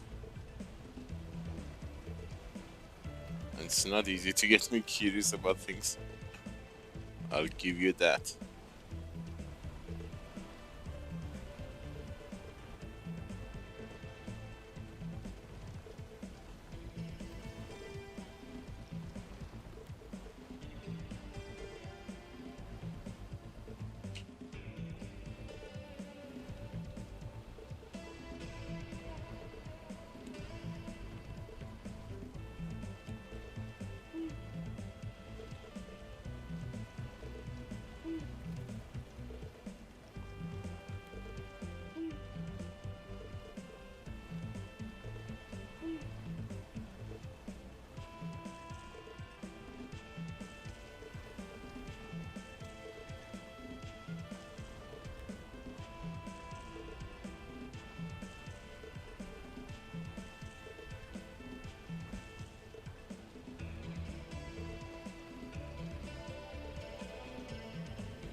Look at that form, coming directly for me.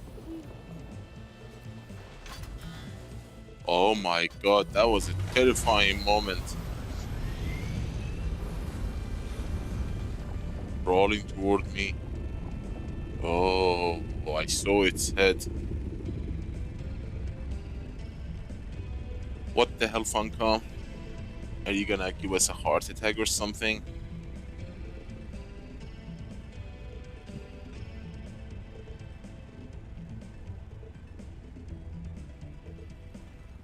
Well, of course, it would make it really interesting to see that I am changing pants here when something like that happens. That's a perfect indicator that, yeah, right now I am in the process of changing pants. Because that was so scary. What is more engaging than that? It's the Grabbing Gang, presented by the Imperial Scenarist Guild and Linder and Gold Coffee. Wake up with Linder and Gold. We put the spice in it for you.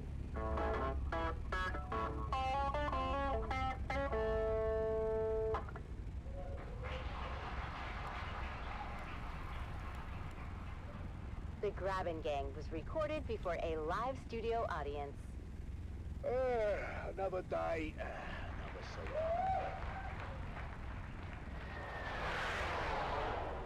And there goes Frank flying by. Hello. Hey there, neighbor! How do you like my new thopter? I built it myself! Oi, you okay, Frank? Just a fresh wound. Yeah, not to worry, love. He missed our property entirely. Oh, there you are. Morning, sunshine. Grabbing life isn't for the faint of heart, but at least we keep it interesting. Oh god. Now, if I can just get this old water recycler working. I'm gonna drag you back inside. Right mind would make it like... Oh, come on. Oh, fantastic. Oh, the screws are made out of Swiss cheese now. That's quality work here. I'm gonna lure you in. Lovely. Oh! You'll see. Oh, you... Oh my god, what would you do if you play Phasmophobia? I'm trying to give it a go during the Halloween week. I was actually trying to go for that today, but I suddenly started this game and brought a ton of stuff in the deep desert, and here we are. She just needs a little coaxing, and she'll start purring. R.I.P. Betty. Gone, but not forgotten. Maybe you should get Frank to help. Do you remember the last time we got Frank to help? You were visiting your sister in Arakeen, and Depot 12 got popped with a surprise inspection, yeah? Oh, you don't remember? The man said my hair was 3 centimeters of a Guild Rex. Oh, now I remember. You were kinda shaggy, Dove. Well, I had no choice. I needed it cut. And I told you to wait until I got home. I don't know why you would ever go to Frank. I looked like a bloody Arcanin for weeks, love.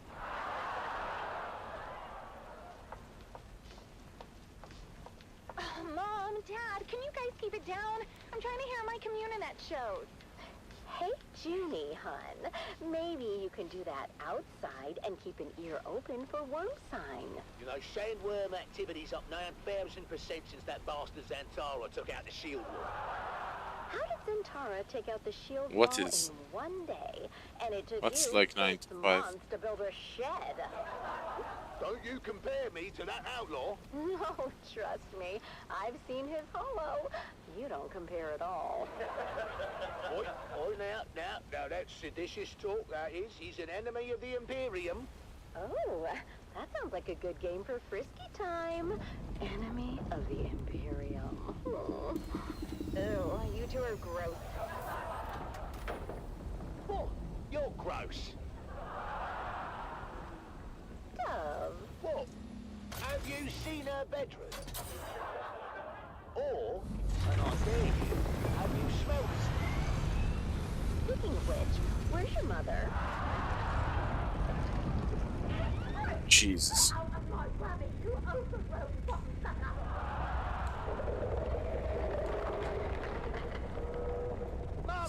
what are you doing? I know, right? It's crazy. It's a sandworm, not a stray bat. Oh, well, that one had spunk. I like it. Why do we have to live with the worms? I can take anything, Arrakis, but enough with the worms already. Look, you heard what the science man said about our grabbing, yeah? To the worms, we're like a highway through the rock. But he also said they come through so fast, they don't even notice us. We should charge them a toll. 5 Solari per trip. Then we could finally get a new ground car. Hey? And I wouldn't have to run so fast between Rock Islands. The new other thing that worm does is that Which, it goes underground and goes and surfaces there and keeps going. So you would think it disappeared. So big news from Guild Authority. They're sending a new security inspector to check on Depot 12. Or another one. Well, didn't we have a security inspection last month? We did, but that one needed some time off after his Is visit. it coming back? No. Time off. No. Must be nice. I'm not sure how nice it is. The Guild Medicant gave him 3 weeks in a tranquility pod. A tranquility pod? Isn't that where they put the crazies? Sounds perfect for you two. Well, couldn't be worse than visiting your sister in Winsay. Anyhow, this new inspector is supposed to be a real hard-nose. Name's Inspector Rix. Ooh, I knew a Rix once. He had a big one. Right, that's disgusting, Mum. Oh, you know what I mean, right? Yes, Mother, we all know. It rhymes with Rix. We get it, Mum. Face it, Dove. Depot 12 isn't exactly known for having the tightest security system. Now, don't talk about old Gus that way. Who's old Gus? He's, our security system. And he is just fine as long as he, doesn't drink hot Coulon milk. What happens when he drinks hot Coulon milk? The same thing that happens to anyone who drinks hot Coulon milk. He locks himself in the toilet for 30 minutes? Oh, come on. He's asleep, of course. Ate the ship. Depot 12 had 3 It's sentries gonna in come the after last me now. quarter, Dove. The Spice Miners Guild is going to shut us down. Not if I can help it. Me and Frank are going to come up with a plan to make Depot 12 the most secure spice depot on Arrakis.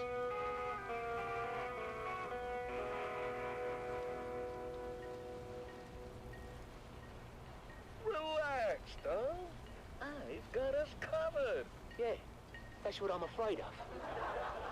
Hey, don't knock it till you hear the plan, buddy boy. I rigged together a special security apparatus.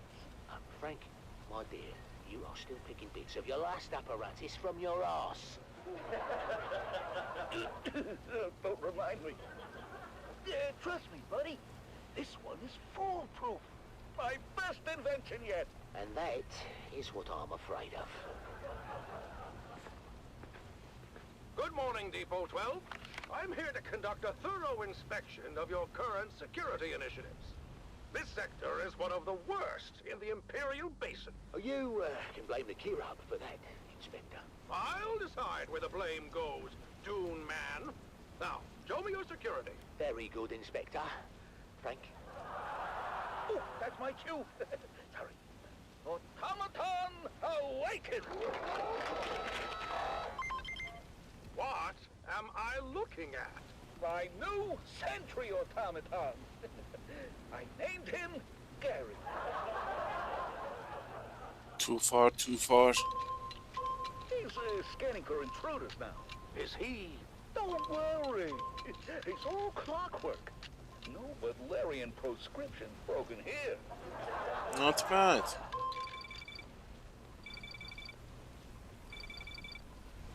Frank, he must think we are the intruders, eh? Oh, that's not good. What do you mean that's not good, Frank? I mean, maybe it's time to,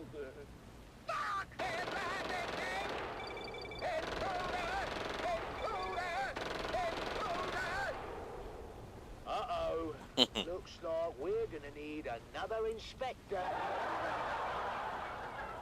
I got this one in my hair.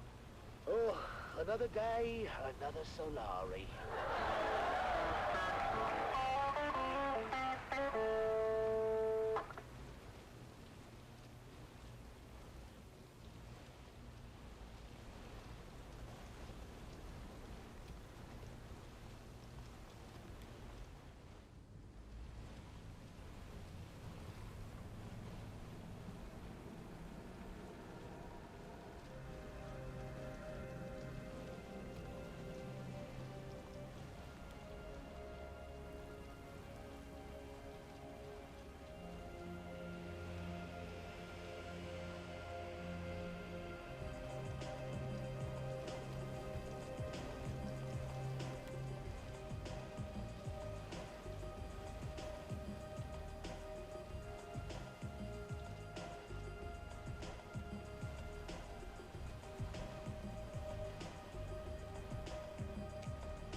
Damn it.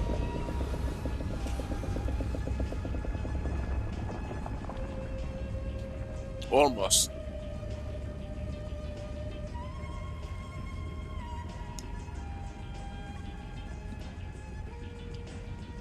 Right, Phoenix. That's why I play them all the time. I enjoy them. It's like they have made them in such a cool way. You visualize the scene. It's so cool. You actually create the scene that they are talking about or living in your brain. You know, it's like you're watching the movie version.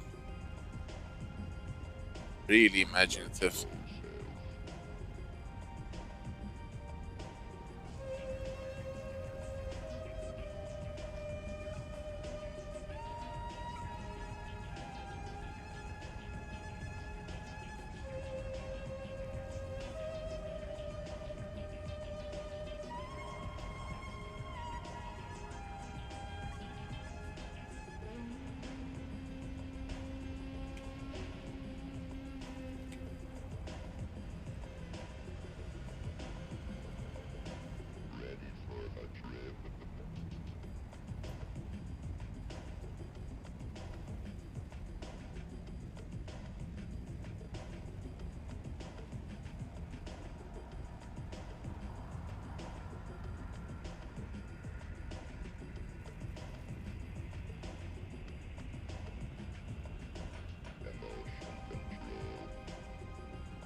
The main composer for the original score of Dune Awakening is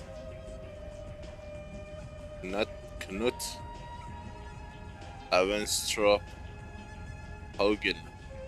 His music is featured throughout the game and likely on the in-game radio stations like Imperium Radio.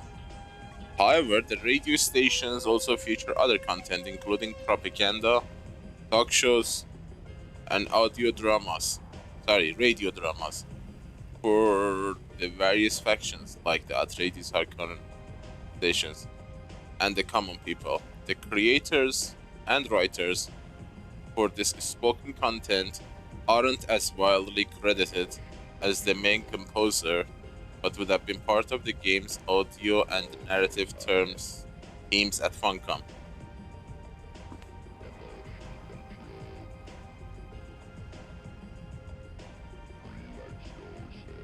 The full radio experience is a collaborative effort incorporating new compositions, spoken word content, and classic music. Yeah, they should be credited. They have done a masterful job. I love it. And we need more. This is Dune Man Keith Villari. All guild brothers know about the danger of entanglement in harvesters. But what about the cost and equipment downtime? If you buy Chapter 2, you actually go and meet this Keith Villari guy. Bone and other viscera. This guy who tells you be safe. Yeah, you actually meet this character in game if you have Chapter 2. Combined Hunted Community Theatre presents an Arakeen Playhouse production of 5 Days at Carthage. As always, it was up to me and my little brother Coda to I heard the war. for danger. Now, you might be thinking, Sally, that seems like a grown-up job. Why would you and your cute little brother be sent ahead to scout? The truth is, we rely on that cuteness to lull our enemies into a Sally the psychopath. Then we kill him real good. Coda can separate a man from his jewels in less than 2 seconds.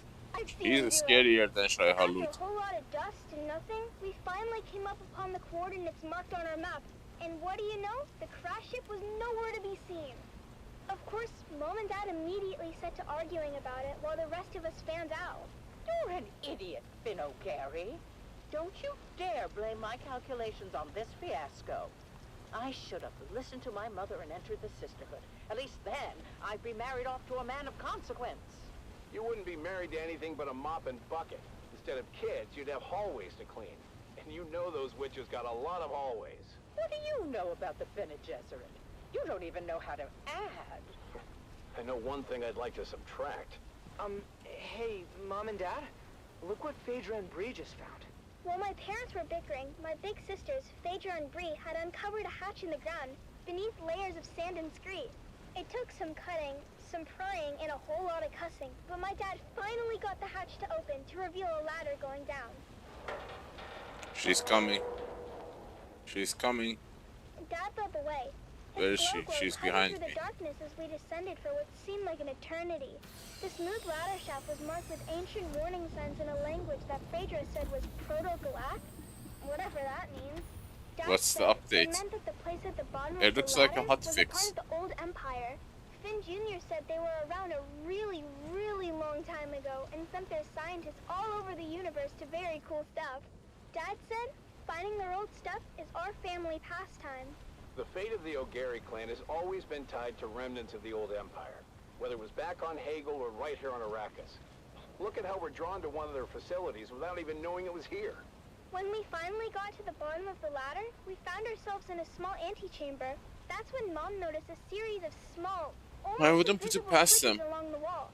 With a little bit of trial and error, we activated the mechanism. A screen flickered to life, displaying a map of the facility. Dad examined the map and explained that we were in an auxiliary substation, built to support nearby old Empire ecolabs with technical matters. This was very exciting for Dad because it meant that there were even more testing stations out there just waiting for us to find them. But for now, we had this substation before us. Mom figured out where we were on the map. It seemed we had entered through an emergency escape tunnel. She but when camped. we tried the door leading back to the main area, it wouldn't open no matter what we tried. Dad began to despair, but Mom kept her head and found us another route back into the complex through a twisty utility duct. But there was a catch. The utility duct was incredibly narrow, too small for any grown-ups to fit through. This was my moment to shine. With a quick pep talk from my mom and a promise to be careful, I wriggled into the tight space, inching my way forward.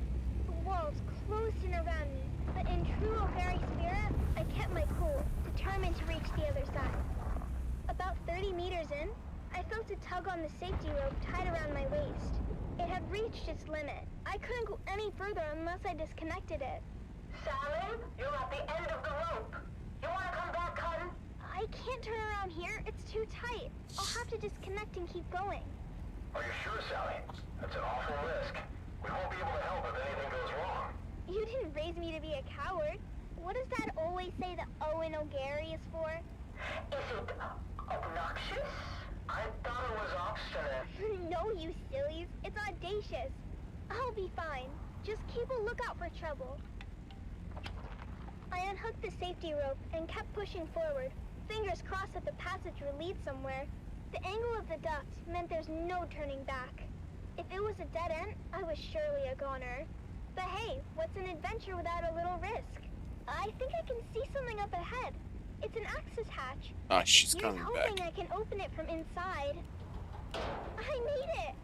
The access hatch opened onto a huge chamber, lit by a soft, eerie glow. It was a real treasure trove of ancient technology, preserved perfectly through the ages. I had found the mother lode. After marveling at my discovery for a spell, I managed to backtrack to the escape tunnel where my family was waiting. Now I understood why we were never able to open that door.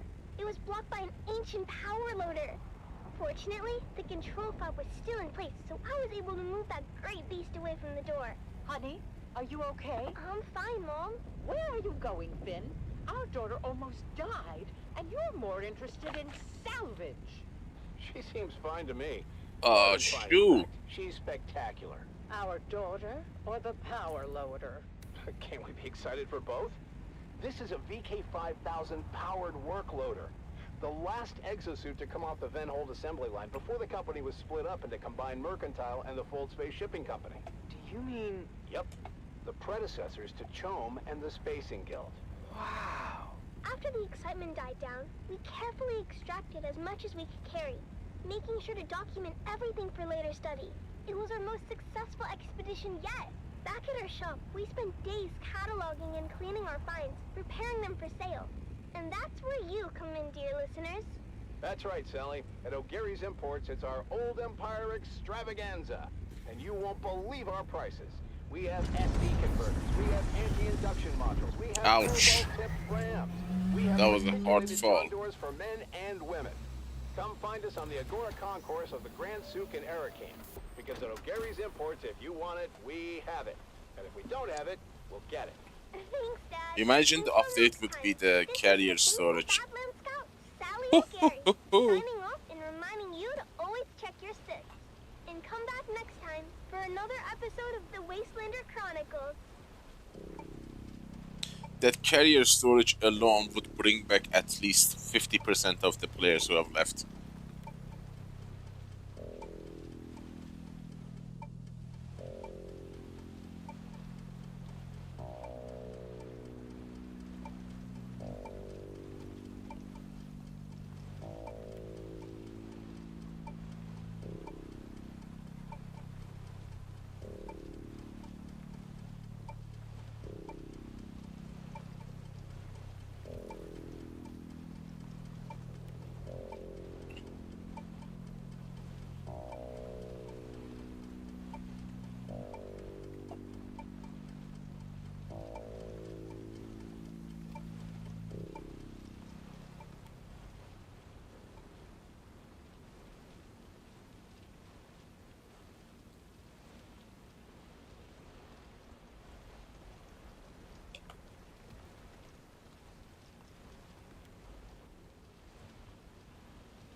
god, it's so quiet.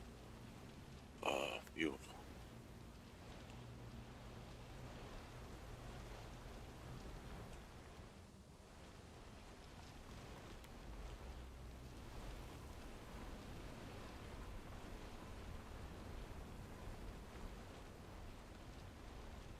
Three locations.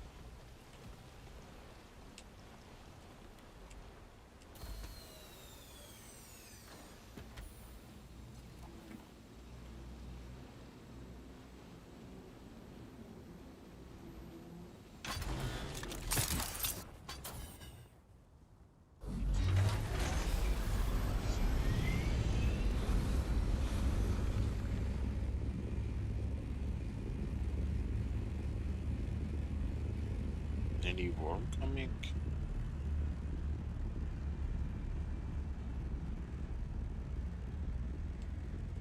There should be one around here now. There she comes.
Don't come this way, Wormy.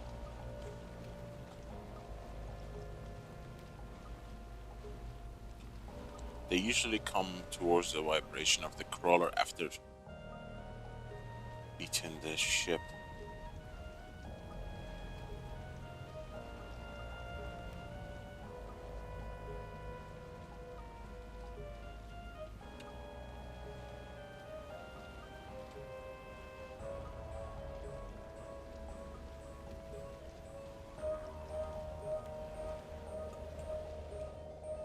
There.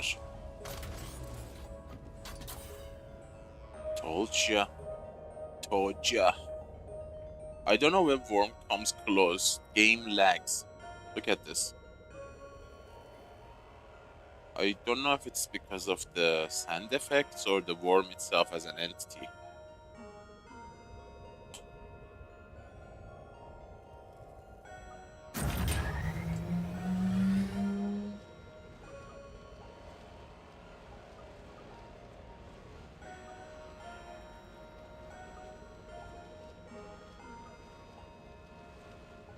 The Harkonnen Network, where every moment is an opportunity to prove your loyalty and strength.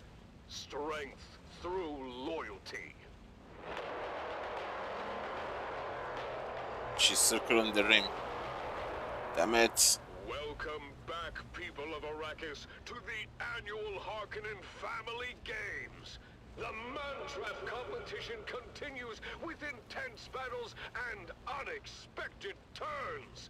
Let's join our hosts, Maxim Dubrov and Vera Kotila, for the latest updates.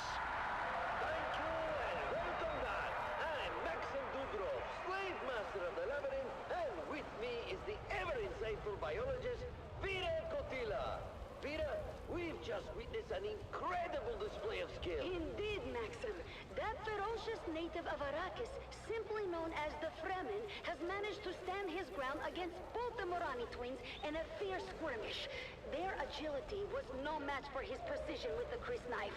But just as he was set to finish them both, they resorted to a quick escape back over the labyrinth walls where the Fremen couldn't follow. Yes, very exciting, Vida. But the action doesn't stop there. Our next focus is on Funcom, who is once again running for his life from the deadly Fremen in hot pursuit. Puiko is severely injured and desperate. He's trying to escape, but the Fremen is relentless, tracking him through the twisting paths of the maze, as if he was on the path of some wounded animal. Ooh, take off. Suddenly, he's right in the path of Kanto, our little slave contestant. The crowd is unforgiving, Maxim. They expect Puiko. Where did she go? She was here. She went away. She went away. There she is. Coming back. But wait! He seems to have a plan!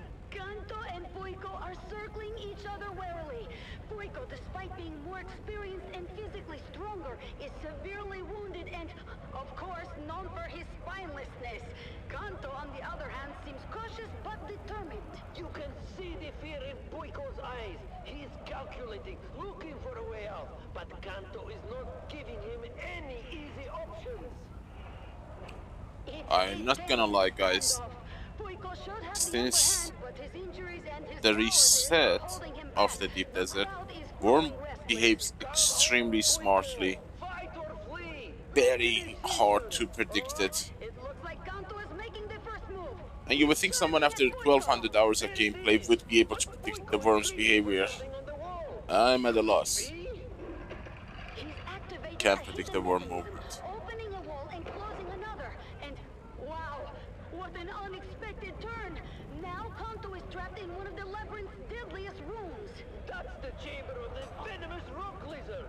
These creatures from the barren planet Ishkal in the Sigma Draconis. It went underground, then it's gonna. For their deadly venom and aggressive nature. This chamber is a recurring feature in the labyrinth and a favorite among the audience for this. Oh dear God, go away, dude. I am running on fumes. Changed from year to year, but the rock lizards Came to the field, damn it.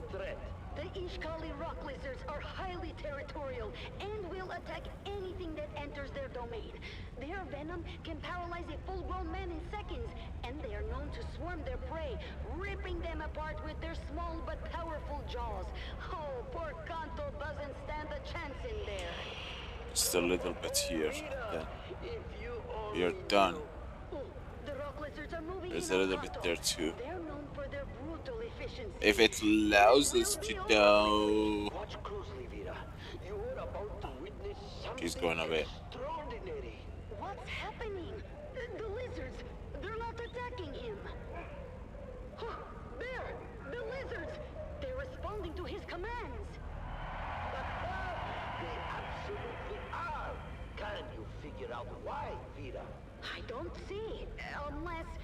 I've heard of certain indigenous peoples of Ishkal who can communicate with these deadly creatures, but I never thought I'd see it with my own eyes. Tell me the truth, Maxim. Is that poor slave indeed a native of that barren planet? Oh, he absolutely is, Vita. How's that for a surprise? Well, yes. This, of course, changes everything. Please don't come back, let me finish. Santo's secret is out, and it's going to make the rest of this competition very interesting. The little slave who was underestimated by everyone now has the upper hand. The tables have turned, and this competition just became a whole lot more unpredictable. Stay tuned to this frequency for more updates and thrilling commentary from the heart of Gedi Prime. The man trap continues, and the excitement is far from over.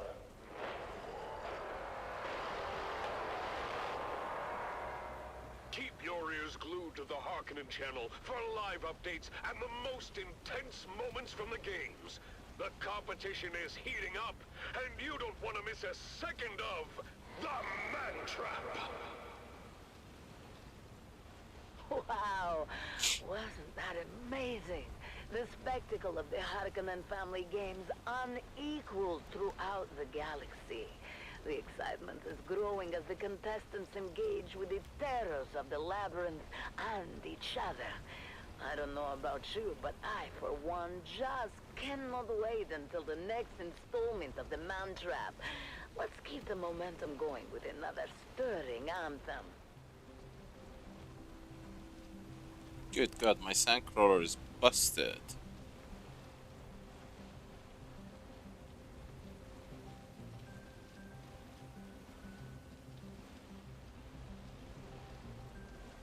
Come on, come on.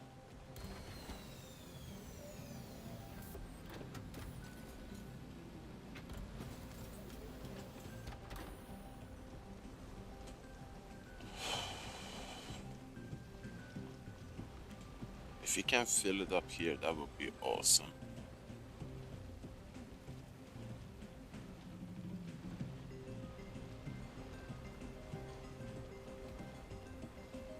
That means the worm is coming back.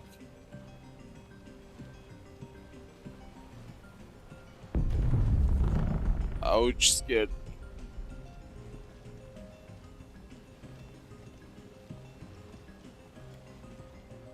I feel like I'm on pins and needles.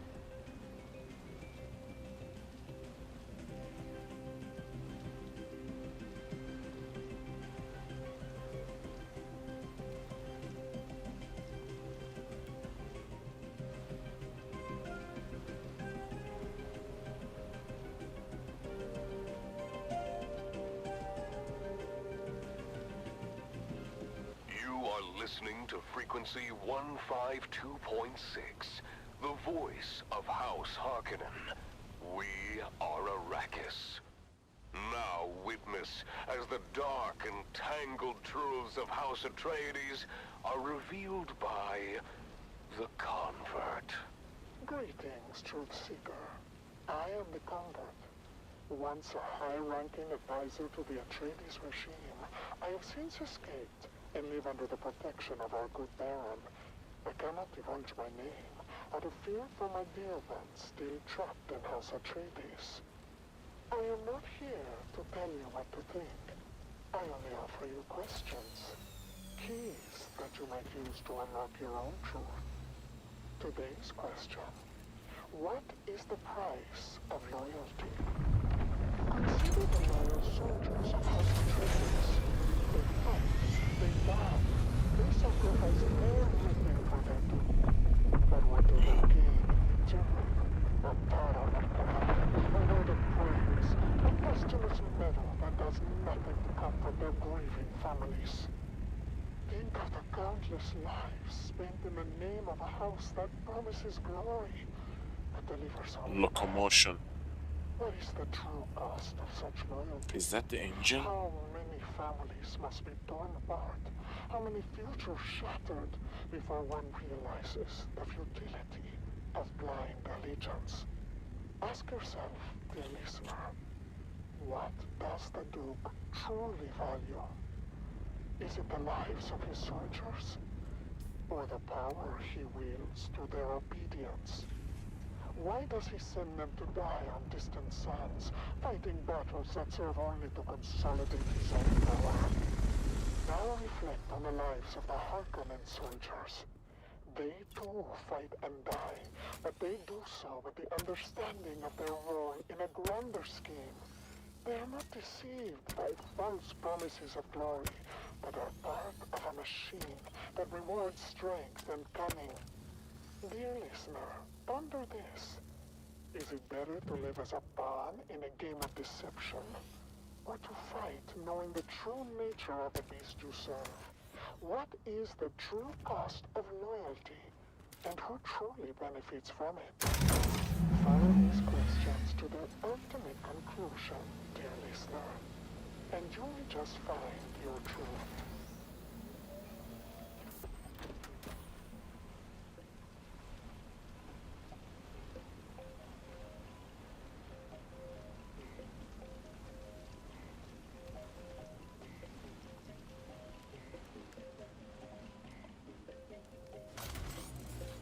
Much fuel. Decent amount of fuel. I don't know, maybe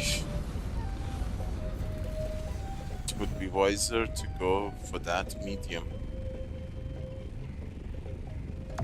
There was a few medium around here, but I honestly don't remember exactly where.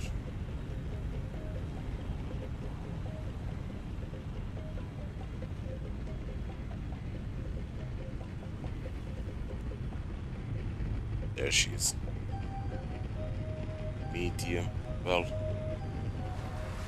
we ain't gonna find any closer than that, so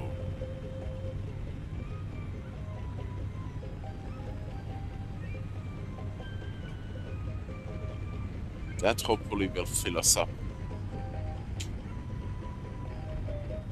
There was like multiple medium around here, but I have forgotten the location.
The Harkonnen Network, where every moment is an opportunity to prove your loyalty and strength.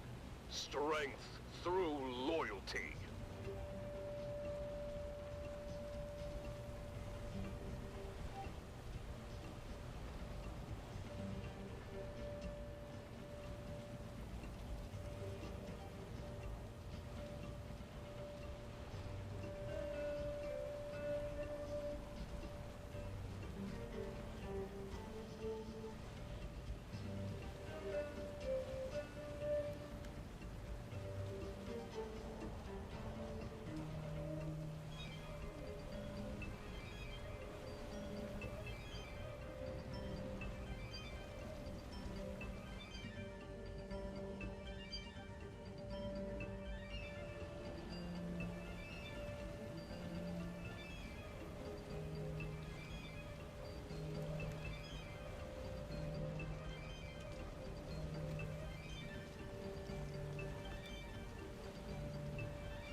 Oops, update.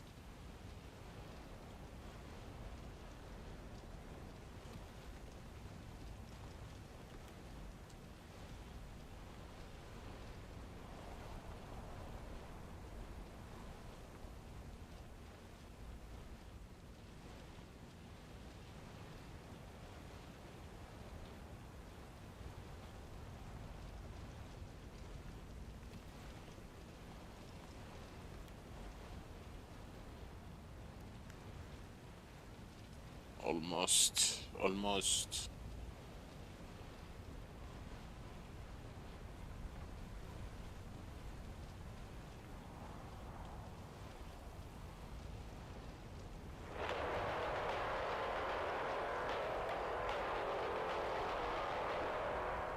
Welcome back, people of Arrakis, to the Harkonnen Family Games.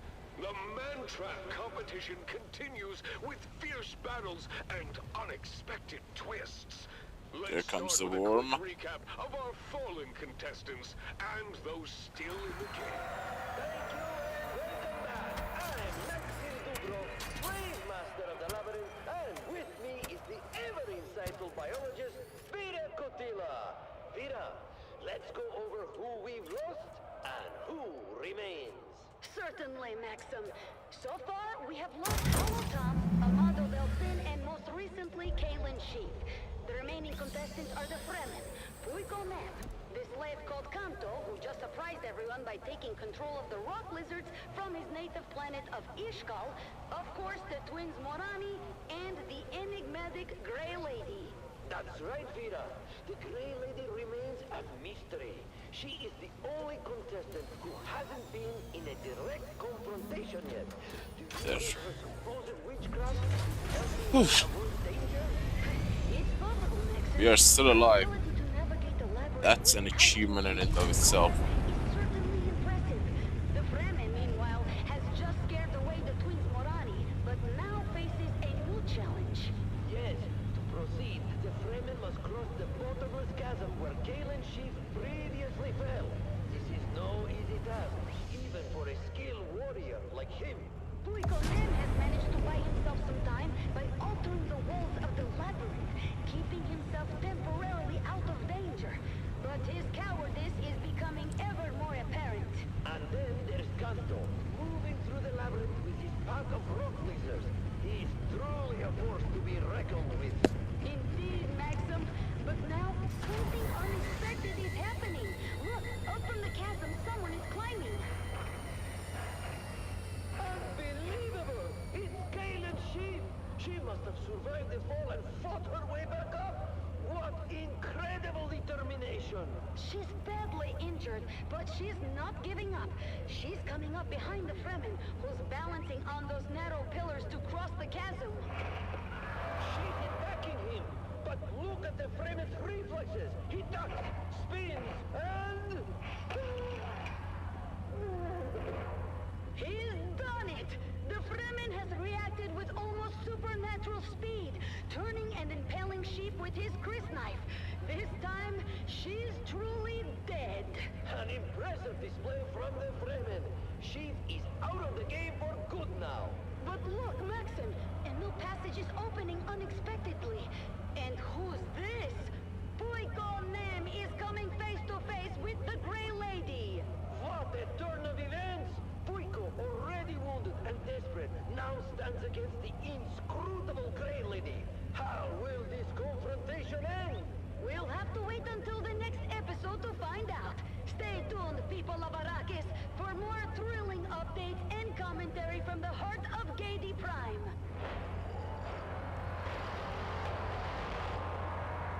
Keep your ears glued to the Harkonnen network for live updates and the most intense moments. The competition is heating up, and you won't want to miss what happens next in The Mantrap. Do you need labor that never tires? Do you wish to possess the strongest and most obedient slaves in your social circle? Look no further than the Halil Trading Company, where every Maula is picked fresh from the wild and domesticated to perform even the most demanding and demeaning task. Whether you use them for mining, construction, or for your pleasure, we have the slave for you. Speak to the slave master in Harkov Village. You're listening to the Harkonnen Network, where every second counts in our pursuit of greatness. Strength through loyalty. Remember, dear listeners, every action you take is a step towards greatness. Stay tuned for more programs and music throughout the day, and let the might of House Harkonnen guide you in all you do. Let's keep the energy high with some rousing music.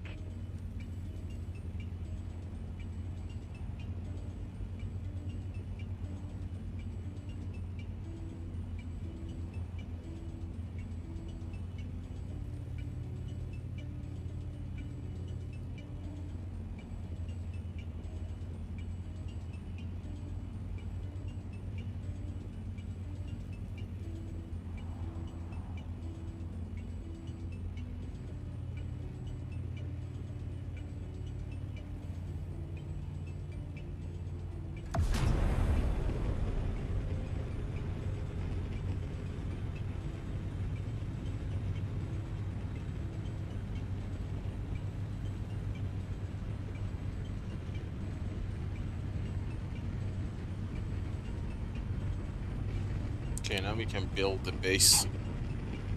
Because I don't think I have any more storage space for spice.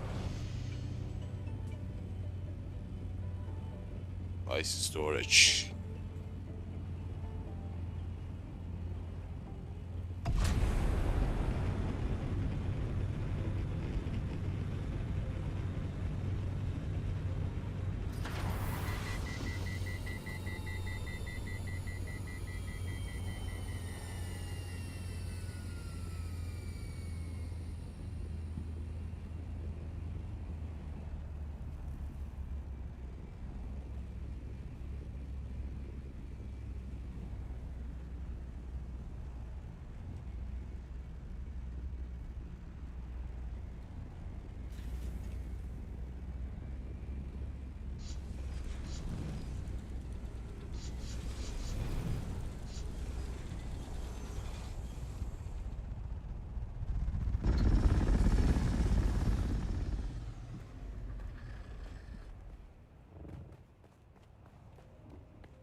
Bleeds our house dry. Ships coming in on an assault vector from Para East. We just need to hang on until they get here. For the Duke!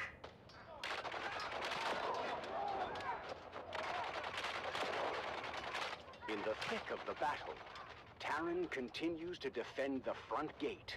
His strength and determination an inspiration to those around him.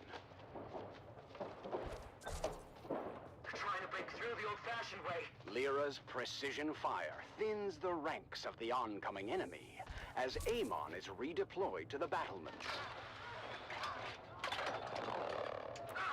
I've been hit! The front gate isn't gonna hold!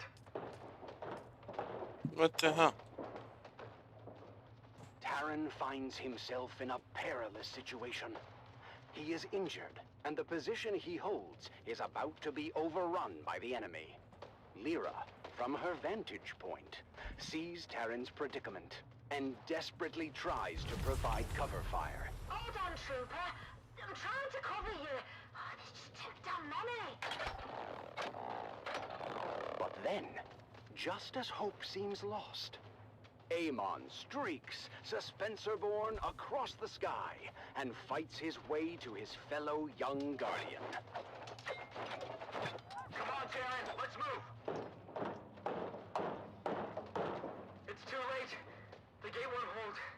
We're gonna be overrun. Are you sure about that, Terran?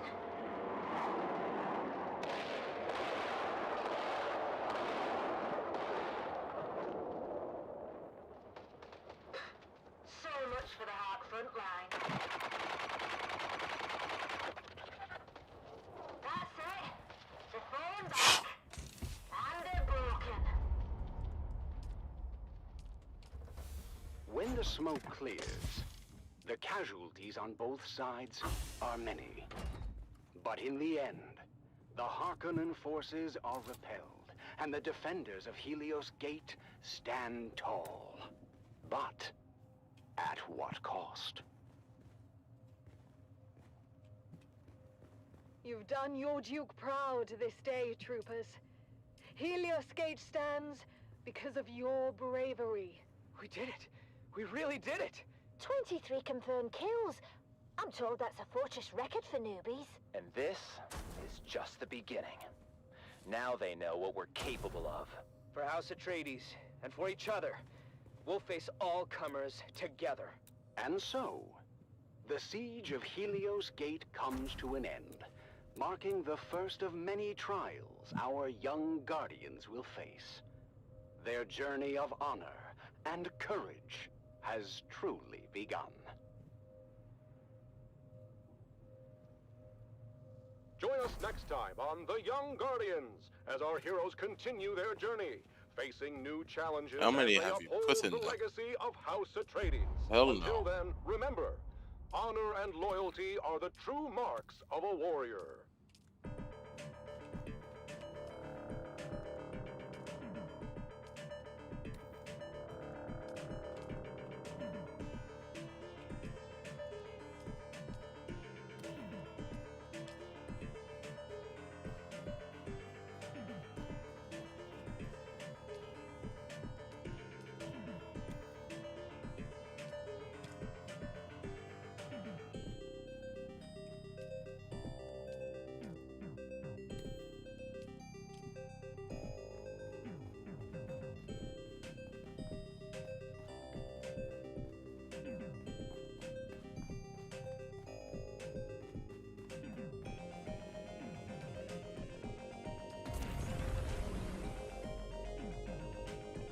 $13. What's the excess? 600. Damn it. How can we be short?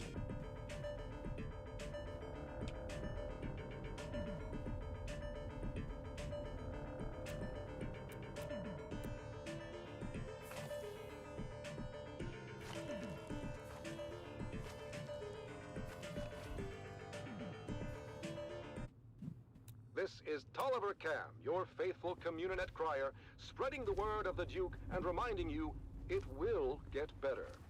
War is hell, but our cause is just, and there's no other possible outcome than total victory.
Didn't I drop?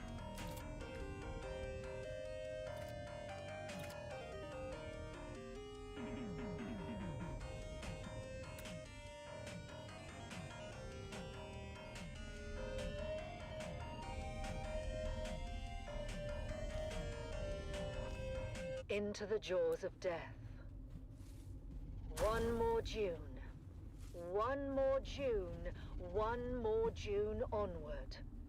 Into the desert storm flew the brave soldiers. Forward the shield brigade! The las guns must down, he said. Into the desert storm flew the brave soldiers. Forward the shield brigade! No one to hesitate, despite their reckless hate. Harkonnen, villainy. The troops not to ask what's right. They carry our sacred light, theirs, but to stand and fight. Into the desert storm blew the brave soldiers. Lasguns to right of them, lasguns to left of them, lasguns in front of them, lightning and fire beam, forward to final breath. Boldly they flew, and well, into the jaws of death. Into the mouth of hell flew the brave soldiers. Flashed all their crisp knives bare, flashed as they turned in air, slicing the gunners there, charging an army, while Arrakis all wondered. Plunged in the battle smoke, right through the line they broke. Harkonnen and Sardaukar reeled from the crisp knife stroke, shattered and sundered. Then they flew back, but not all of the soldiers. Lasguns to right of them, lasguns to left of them, lasguns behind them. Lightning and fire beam forward to final breath. They that had fought so well came through the jaws of death. Back from the mouth of hell, all that was left of them, left of the soldiers. Ne'er will their glory fade. Oh, the wild charge they made. Atreides, in debt to them, honor the charge they made. Honor the Shield Brigade.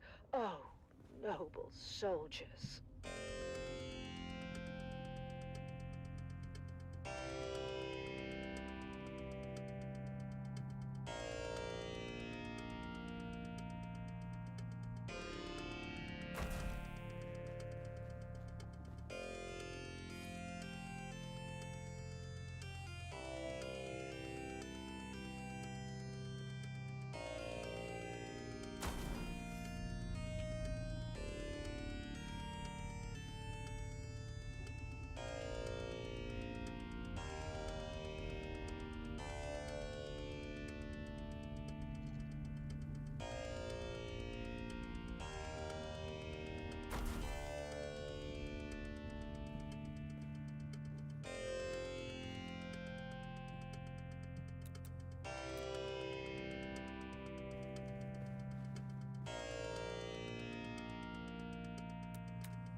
What's the power? 605 unpowered.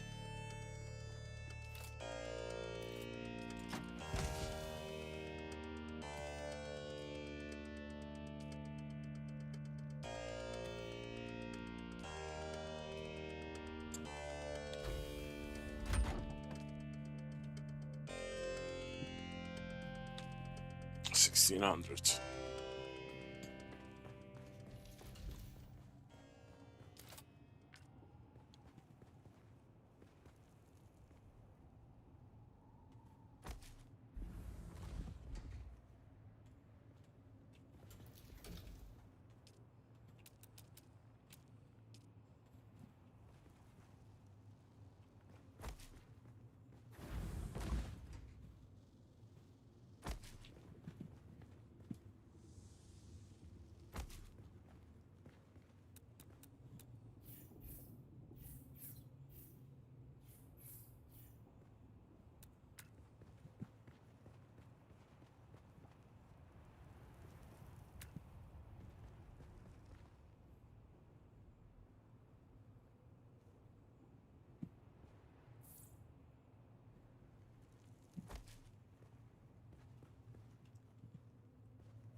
It's the Wastelander Chronicles. Brought to you by O'Gary's Imports. O'Gary's Imports. If you want it, we have it. And if we don't have it, we'll get it.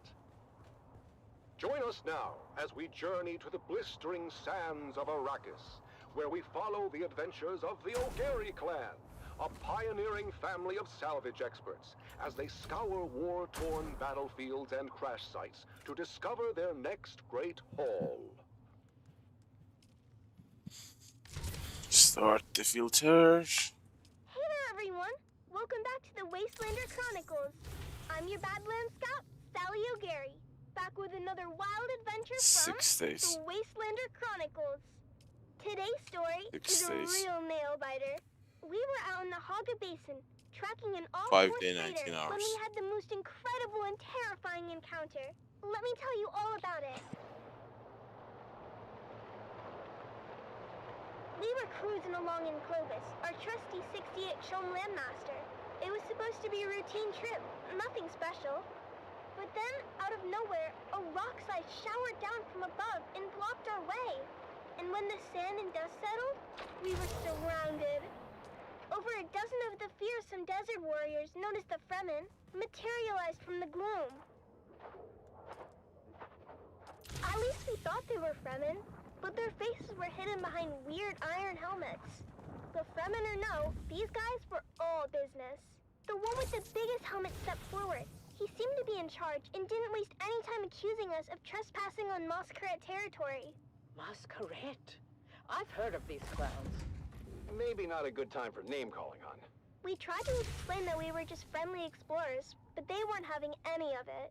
The one in the big helmet said we were infidels, defiling the electric worm's domain. Whatever the heck that meant. A cargo cult. Fremen wannabes. Dude Shaz warned me about them. When were you talking to Dude Shaz? Not now. Well, was he talking to you, or were you talking to him? Here we go. I'm just asking. Don't I have a right to know why my wife is always chatting up the handsome sheriff? He gives good intel. Is that what you call it? By that point, I guess Big Helmet had enough of Mom and Dad's bickering, because he got real mad and ordered us buried up to our necks in the sand. But just as they were gonna drop us into chin-deep pits, something incredible happened. The Moskret started yelling about something they call Shai Halud and lit out of there like their tails were on fire. Turns out, Shai Halud is the local name for the big sandworms. Well, I don't have to tell you what happened next. The ground started rumbling and rumbling like never before. I swear it must have been one of those super granddaddy sandworms you hear about living in the deepest desert. I figured it must have took a wrong turn at the shield wall and ended up on our heels. But I'll tell you what, when it comes to worms, Mom and Dad know their business and led us to safety on a rock island with practiced precision. When the dust settled, the worm was gone and there was no sign of the Masquerade. Or was there? I've got their trail. Good job, son. Follow it. And why are we following it again? They threatened my babies. The trail led to a depression in the rocks where the Masquerade had made camp. They posted guards, but they were no match for us. The best part is, after we killed them all, I found an old handwritten map tucked into Big Helmet's boot. It smelled like farts and old cheese, but I slipped it into my bag anyhow. I know, stealing isn't right, but Dad always says that if they're dead, then it really isn't stealing. Anyhow, we took the helmets and left their gross corpses to the scavengers before finding our way back to Clovis. As we headed back home, I couldn't wait to show Mom and Dad the map. It could be the start of our next big adventure. Back at our shop, we spent days spit-shining the helmets to a mirror polish as we get them ready for you, dear listeners. That's right, Sally. At O'Gary's Imports, it's Masquerade Mask Mayhem, and we won't be undersold. We have big helmets, we have ugly helmets, we have big and ugly helmets. Come find us on the Agora Concourse of the Grand Souk in Arakeen. Because at O'Gary's Imports, if you want it, we have it. And if we don't have it, we'll get it. Thanks, Dad. Until next time, this is your faithful Badland Scout, Sally O'Gary, signing off and reminding you to always check your six. And come back next time for another episode of the Wastelander Chronicles. How about that, folks? The deep desert holds more than just spice and sand. It holds stories of resilience, of daring, and of discovery.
Remnants of glory, echoes of valor, whispers on the wind, calling the names of the fallen.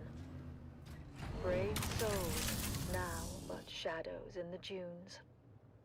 The remnants of glory.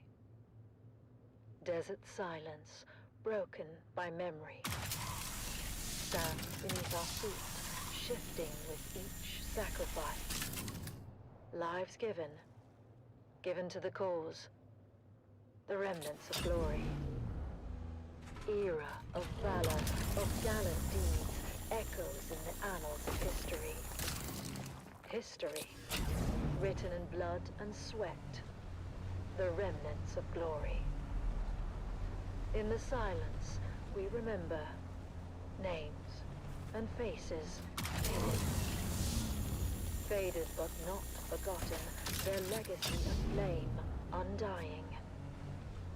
Glory may fade, but honor remains. The guiding star, eternal, the remnants of glory.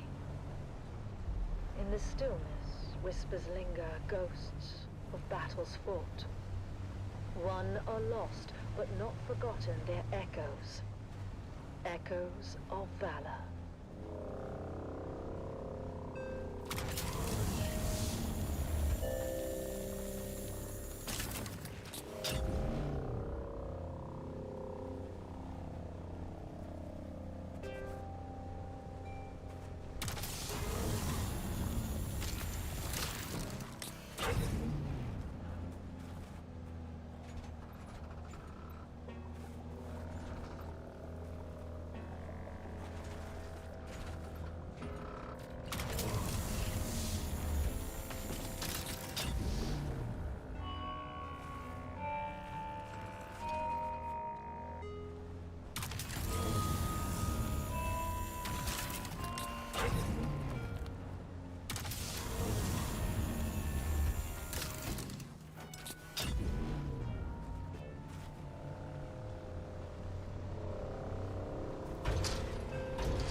Do you wanna build a snow beach?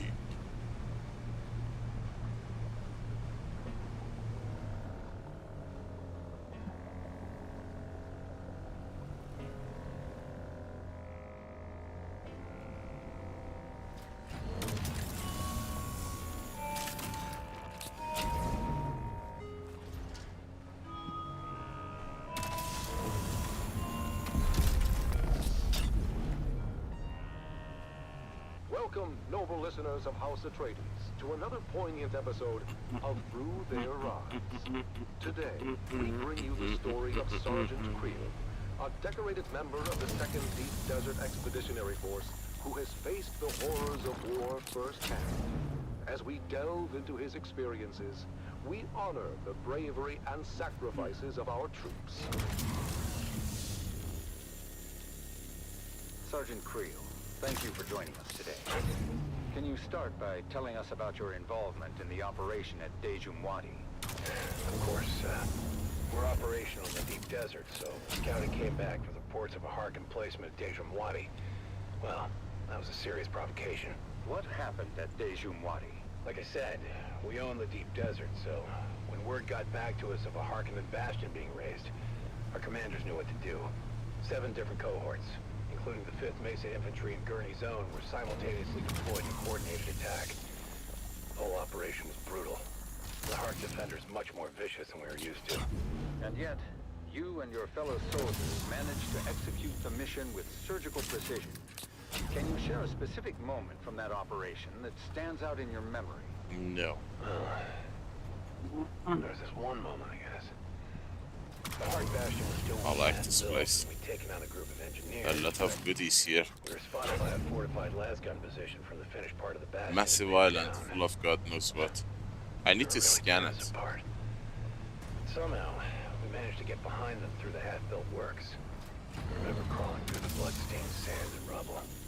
The smell of death and fried ozone thick on the air. When we finally took out that position, at least, it felt like a small victory in this ceaseless ocean of despair. Your bravery is truly inspiring.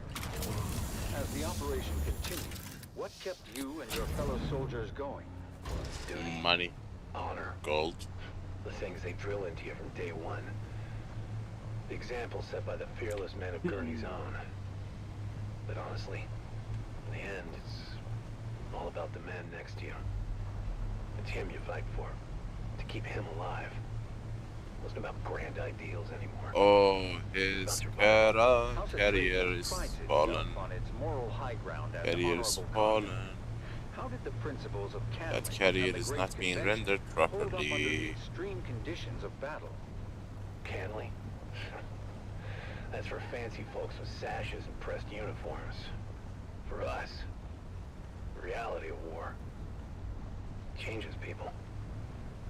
These missions, you do things that you never thought you would.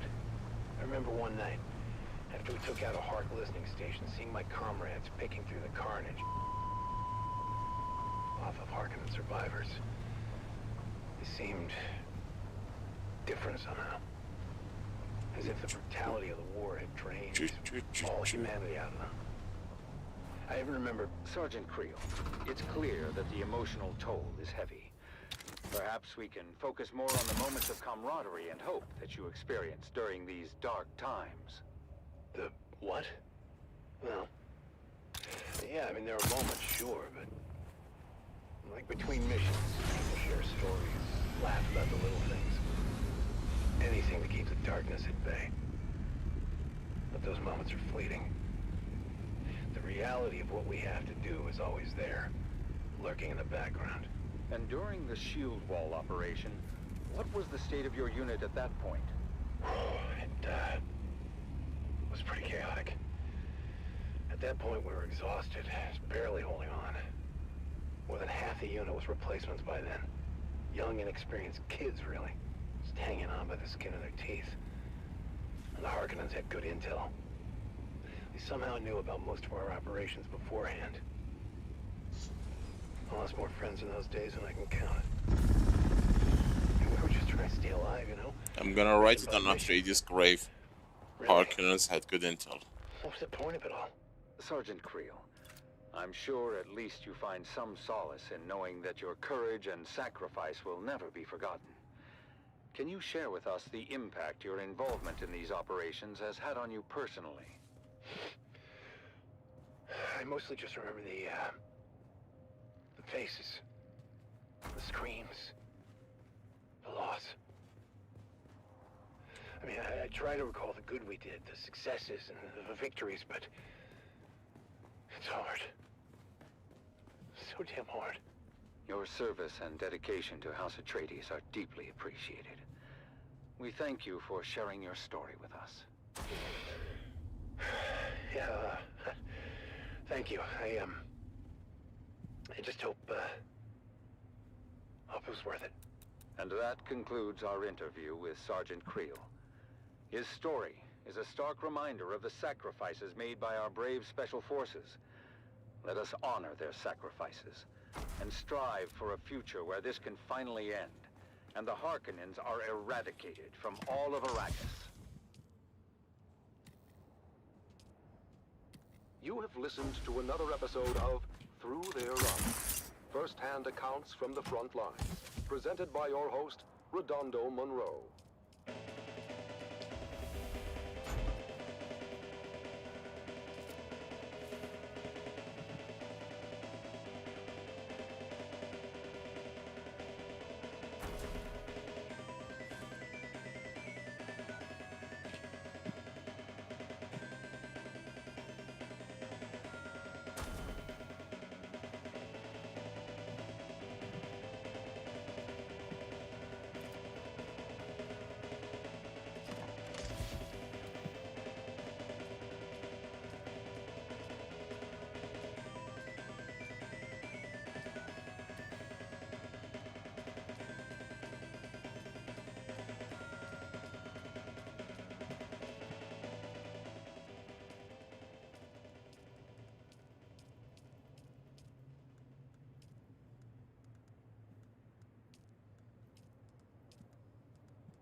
In twilight's glow where shadows meet, a warrior stands on weary feet.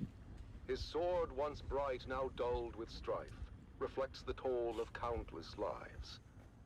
Oh, fate, you've carved this path of pain, through deserts vast, through blood and rain. Yet honor binds my heart tonight. For House Atreides, I still fight. Remember those who fell in fields, whose courage were their only shields. Their names engraved in stars above, their deeds the legacy of love. In silence, now, I take my leave. For battles end, and souls must grieve. But know this truth, my comrades dear, in every heart we still stand near. O house of just and noble name, we've lit the stars with honor's flame.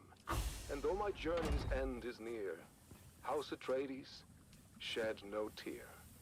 For in the halls where heroes rest, where valor shines, where hearts are blessed, we'll meet again in timeless peace, where all our pains and trials cease.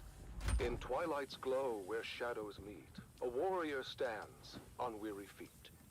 His sword, once bright, now dulled with strife, reflects the toll of countless lives. Oh, fate, you've carved this path of pain, through deserts vast, through blood and rain. Yet honor binds my heart tonight. For House Atreides, I still fight. Remember those who fell in fields, whose courage were their only shields. Their names engraved in stars above, their deeds the legacy of love. In silence, now, I take my leave. For battles end, and souls must grieve.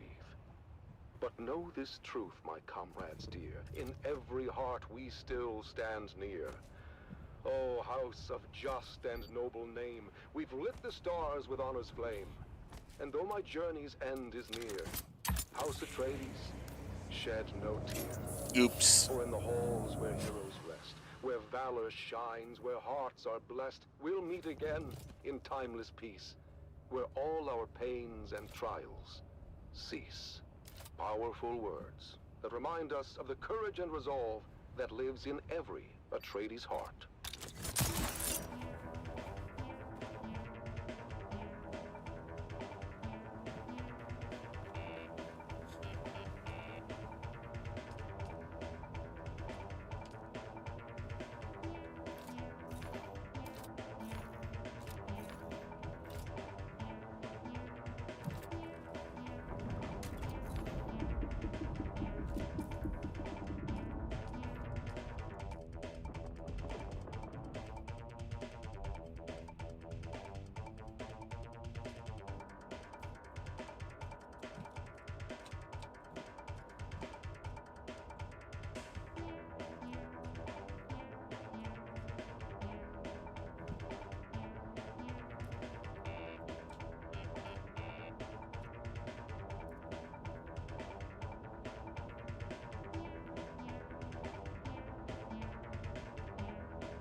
The heart of Rendavo. Rendavo's father was a sergeant, old and bent and grey. He served the Duke in '88, back in a bygone day.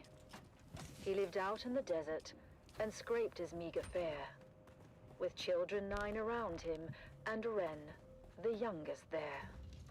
The older siblings learnt some sense, but Ren was left without. He was tall, but short on wisdom, and grew up broad and stout. Pious, cheerful, willing, yet he seldom did things right. "What will become of you, poor boy?" his father asked each night. And finally, Ren answered, "A soldier, sword in hand. If all else fails, at least I can still die for Duke and land."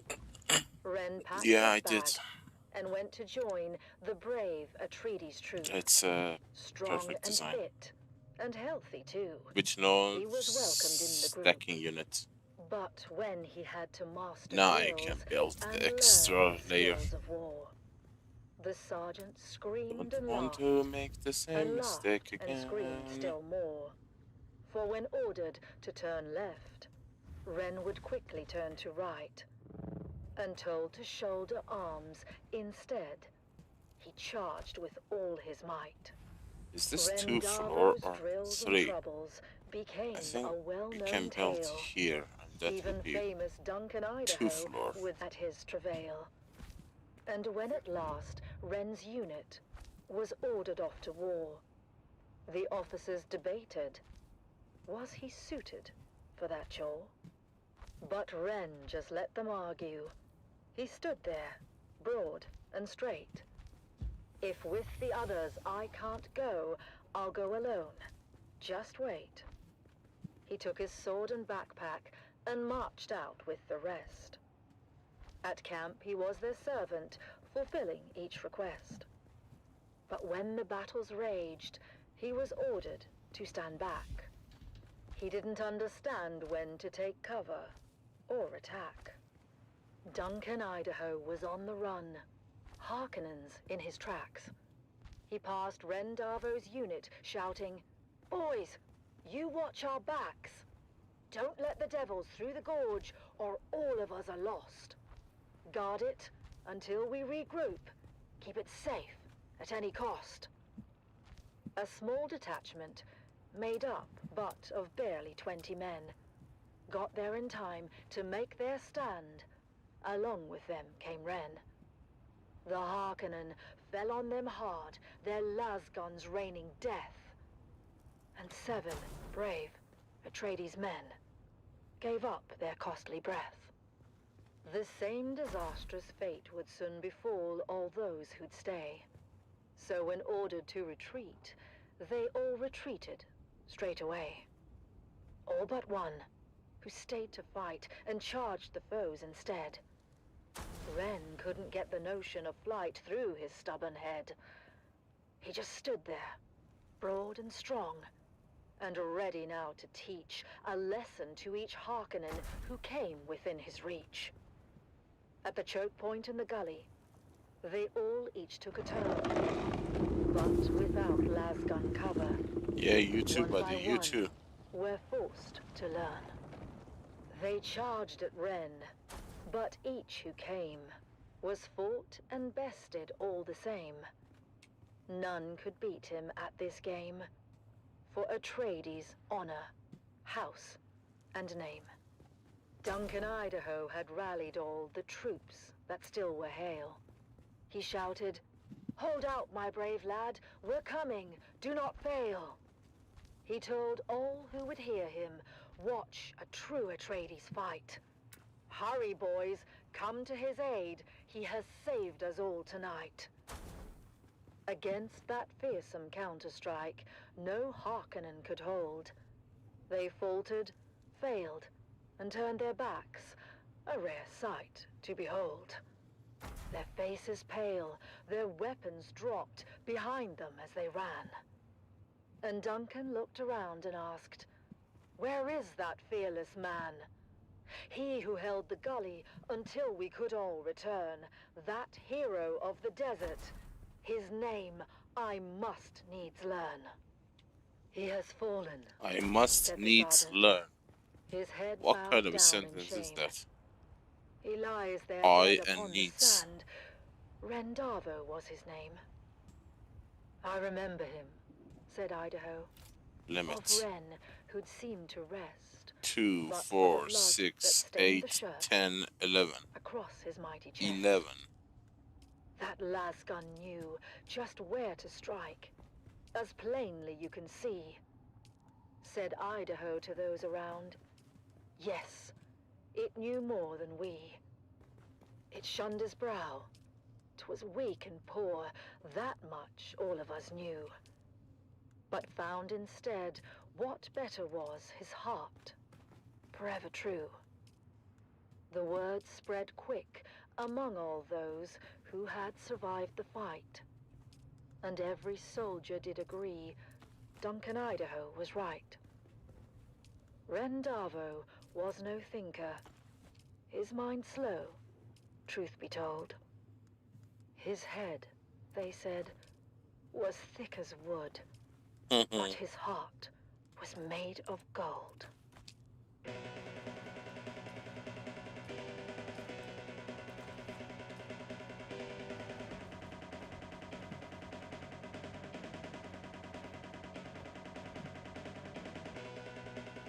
I know. In this timeline, Atreides are losing so miserably. I mean, actually, they lose all the time. I mean, if you have noticed, most of the radio shows of the Atreides, they keep bleeping the interviews, censoring them like crazy, which is kind of funny. That is also ingenious. The radio makers, the dev team behind the radio shows, they have made that intentionally to show that Atreides are effed up. They are screwed by Harkonnens.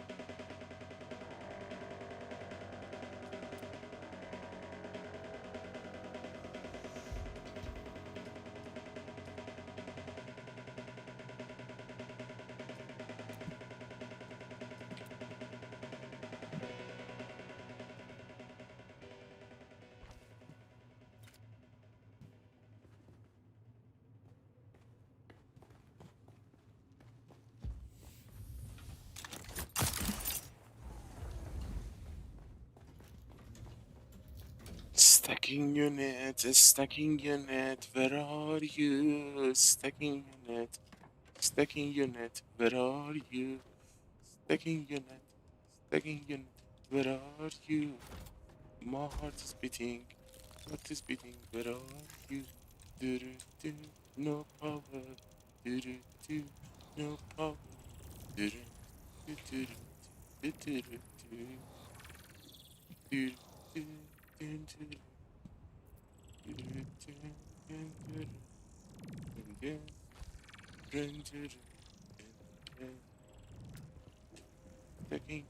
Stacking unit, where are you? I'm gonna lose my middle conundrum.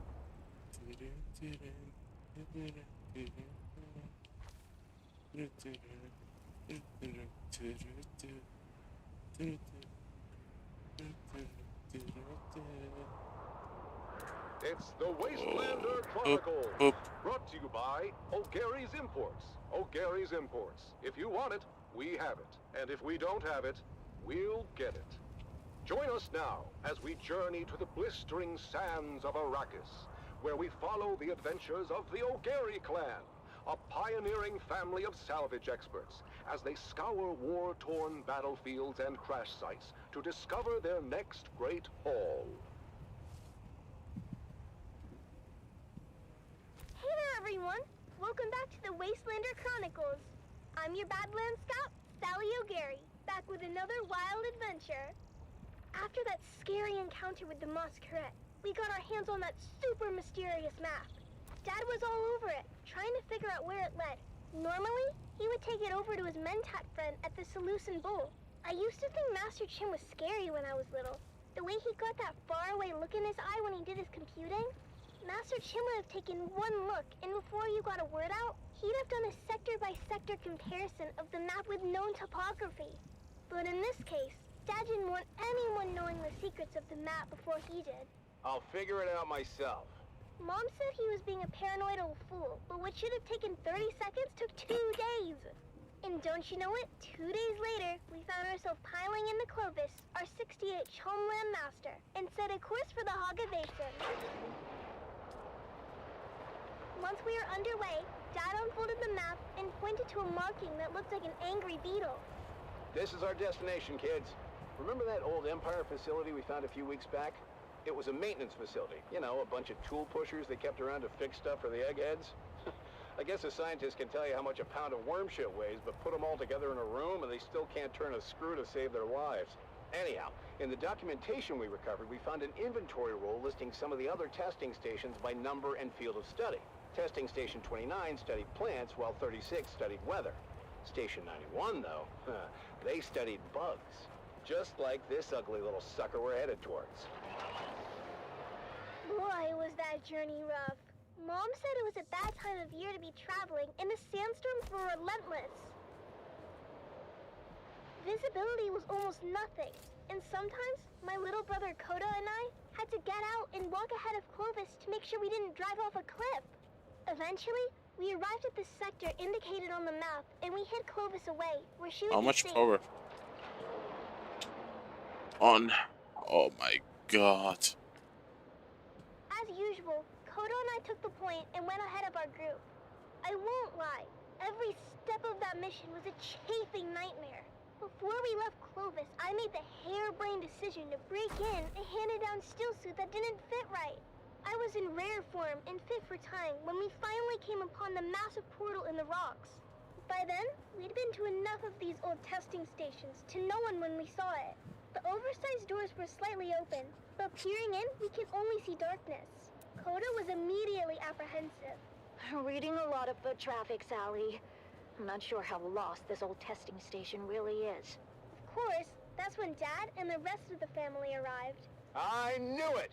Keep it down, Finn. I knew it. You said I was a fool. You said I'd lead us into an ambush. The night is young. Ignore your petulant mother. I'm full of We go terrors. in wedge formation. After me. We squeezed through the narrow aperture with ease, but quickly found our way blocked by a massive pit of darkness. After we recalibrated our optics for low light, we found a narrow ramp that wound down to the gaping shaft. I forgot all about my chafing as we descended into the darkness. I hated the feeling in there, the lonely, oppressive atmosphere that long-abandoned places had in common. But the spell was quickly broken when a Harkonnen fire team floated on the center of the shaft. Damn it, I don't want to block that. We flattened ourselves against the wall and kept out of their lights as the noisy and oblivious troopers floated past. You know that bloody city will never be finished. The beast is a fool. One day the Baron is going to come here and see where all his Solaris went. You don't want to be around when that happens. And why is it you don't want that? You haven't met the Baron yet, have you, boy?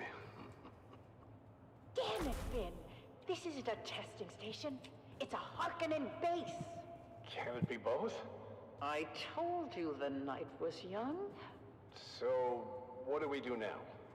This place is huge, and we came this far. I say we go on high alert and check it out. We couldn't risk getting caught, so we stuck to the shadows and moved as quietly as we could. Mom was right. This place was huge, with tunnels going off in every direction. We saw rooms full of weird machinery and old tech, stuff I'd never seen before. But oddly, no bugs or insects of any kind. There were never any bugs, Sally. I think the symbol on the map indicate Harkonnens, not bugs. Well, their helmets are kind of bug-shaped when you look at them. That's when we heard footsteps and ducked into a side room just in time. Peeking out, we saw a group of Harkonnen troopers march past. We didn't know how many there were in total, but any kind of combat would have brought the whole base down on us. My heart was I will do something so about hard, that I was sure later. they'd hear it. After they were gone, the spirit of adventure had left us, and we resolved to get out of there a as bit of fast as we battery. could. Coda and I really wanted to kill us a Harkonnen, but Mom told us it wasn't our time yet. We'd get our chance one day. But boy was she wrong, as we came face to face with the Harkonnen captain at the top of the ramp. Our daggers were already in hand. 900. I went high I and can Coda build went 8 low. more. Eyes and thighs, we called it, as we practiced the move so many times. And that's how we killed our first Harkonnen. Coda took an ear for his collection and offered to help me start my own. But, ew, I told Coda no way. Once we made it back to Clovis, Dad sealed the hatch behind us as Mom brought her great engine to life. After we got back to Arakeen, Dad met his friend, Master Chim, and shared our findings. While we didn't score any decent salvage on the trip, Dad did receive a reward from the Atreides for providing them with actionable intelligence on the Harkonnen base. Apparently, the location of that particular base had troubled them for a while. Last we heard, Gurney Halleck was on his way there with a heavy assault team. With that said, Atreides days are back at O'Gary's Imports. That's right, Sally. Discounts across the board if you serve the Duke and can prove it. Come find us on the Agora Concourse of the Grand Souk in Arakeen. Because at O'Gary's Imports, if you want it, we have it. And if we don't have it, we'll get it. Thanks, Dad. Until next time, this is your faithful Badland Scout, Sally O'Gary, signing off and reminding you to always check your six. Limit 6. And come back next time for another episode of the Wastelander Chronicles. Restart.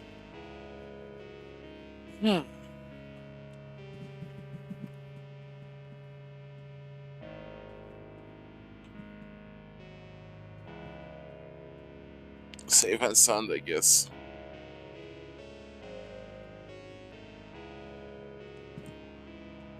Water sealed and all that.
Well, I was in the...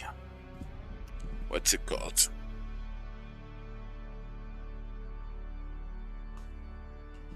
Water sealed. Or I was in the base, so I was safe. So doesn't matter where I was.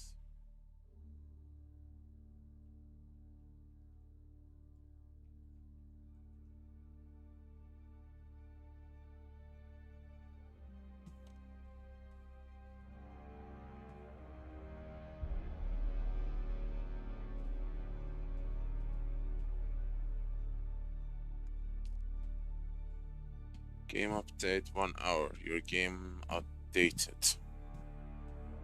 Okay.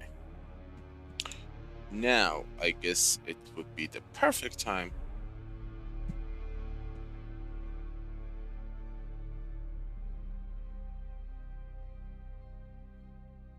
how many times can you sub to a channel? More than once?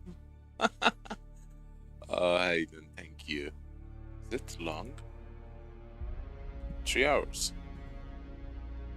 Now we are waiting for the update, but I was thinking of playing Phasmophobia between the update. I've been trying to get it going. Oh my god, servers are full. Checking their official Discord. This freakishly long game. What I was going to look for. I wish. Why? Why should I wish? What did I do?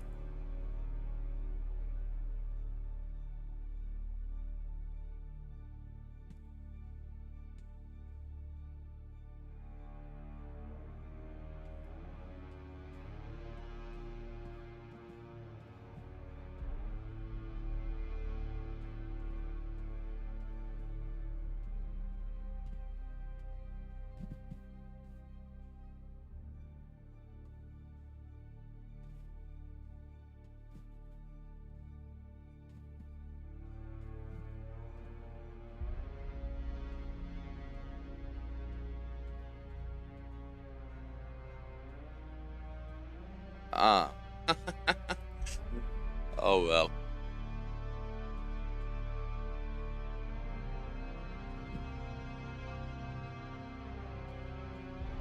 It is what it is, I guess.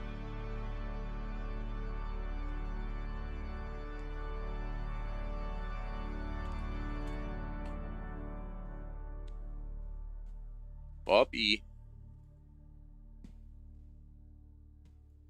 said there is a game called Battlefield Red Sec or Redacted Sector.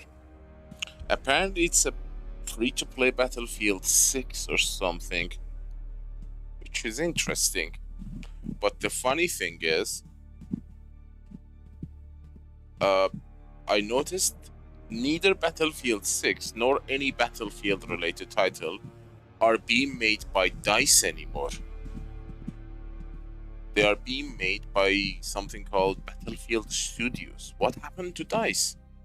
I have to check that out. Is it because EA was bought by a private company? That's why they got away or something? They stopped playing? But I was checking that trailer for the game, and boy, it looks really nice, if I do say so myself. And I do.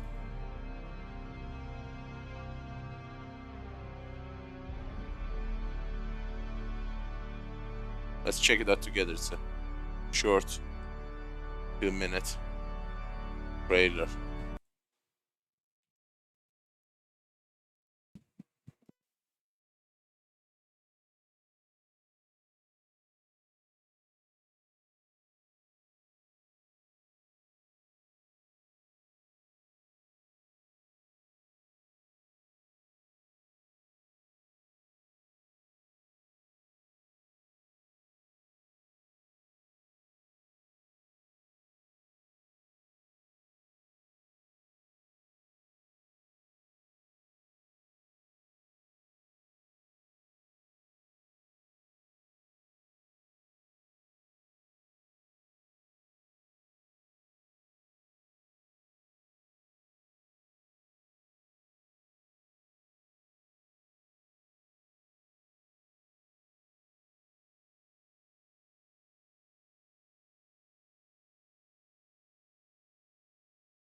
It looks really cool.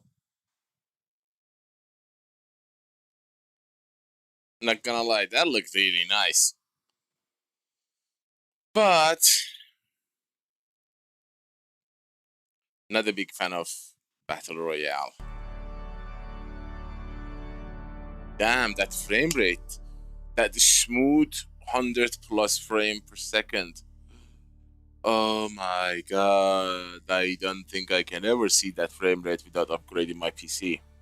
It's impossible for me to hit that smooth 100 FPS. Yeah, I miss that frame rate.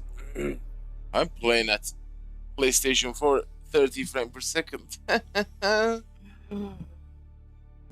You have to have a monitor like 250 hertz. That's another realm, you know. That's a completely different realm. You know what's interesting? DICE is not making that game. What happened to DICE?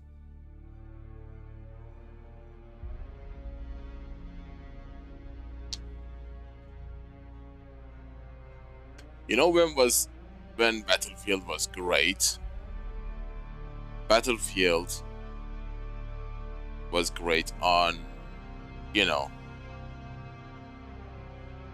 when they were making really good, solid, impactful game experience.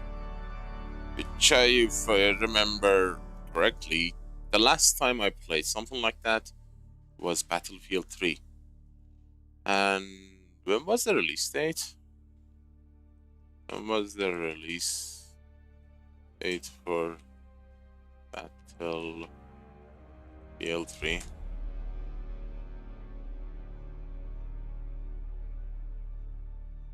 I think 2015, 16? 2011. Holy God.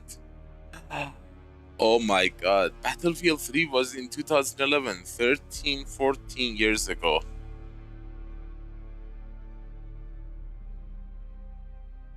Gee, that's a long time ago.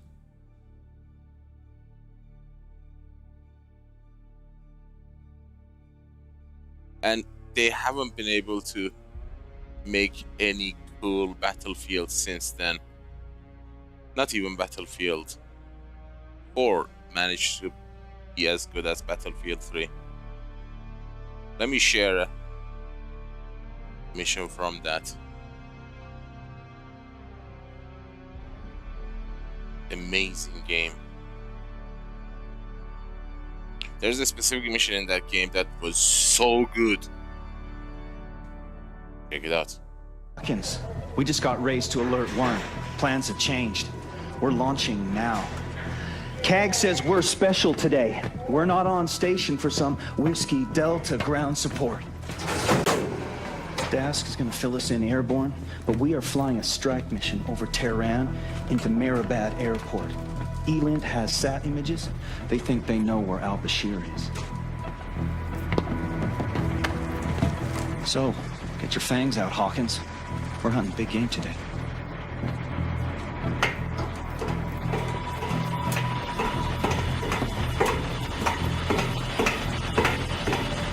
That's pretty much it. There's Iranian bogeys in the air already. Pucker factor 9.7.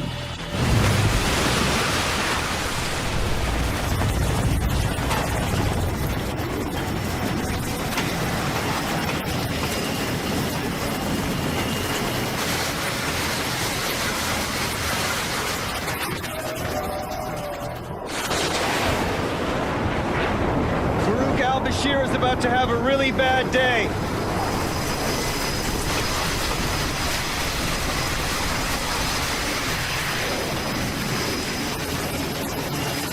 Okay, let's rock and roll.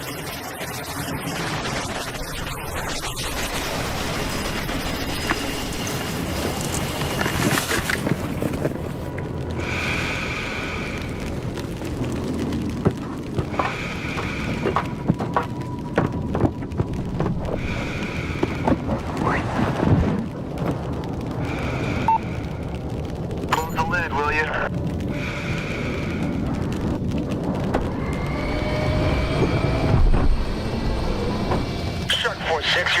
line? Shark 4-6, roger. Okay, sir, I need you to go ahead and tap the brakes and check flaps and stabs. You heard him, Hawkins. Flaps and stabs left side.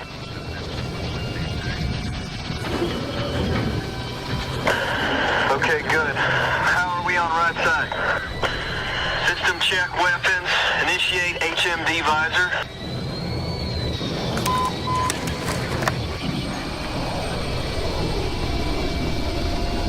Got a green light up front. Switch to cannon. Okay, gun spun up. Looks good. Check missiles.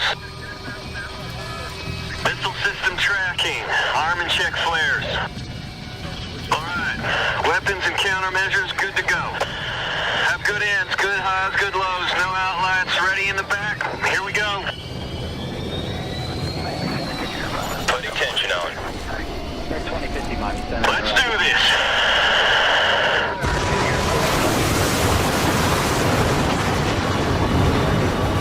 Here we go.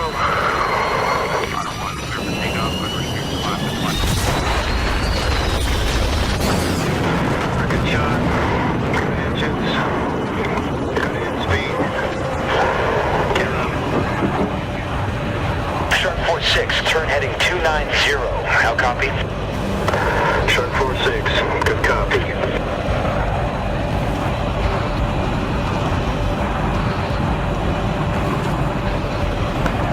Shark 4-6, this is Shark 4-2, leveling off on your starboard.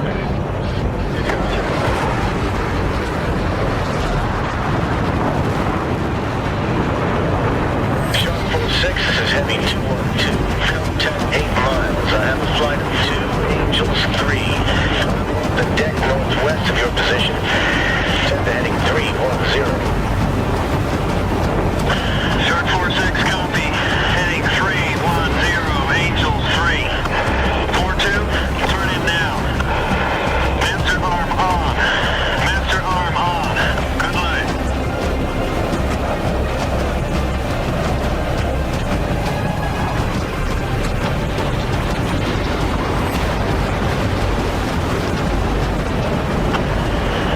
Moving through cloud layer now. Minor turbulence. Roger, noted.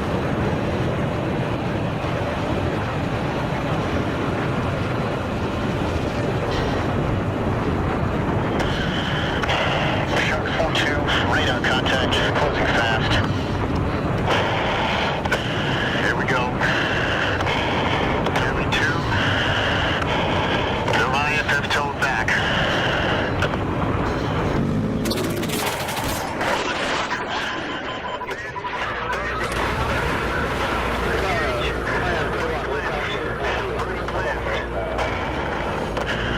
Shark 4-6, they're splitting. I'm engaging. Pushing the one to the left. I got the one on the right. 212, Shark 4-6. Confirm bandits VID on 2. Engaging at Angel 6. Shark 4-6, copy. Here we go, Hawkins. Bogey dumping flares. He's splitting speed. He's on my 6. Shit. Where's he at, Hawkins? Stay with him. Enemy lock. Flares out. Flares out.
up on your 9. Roger. I'm getting multiple SAM signals coming from the airport. We're just off Bulldog 3-2. Hawkins, switch over to targeting pod and take him out.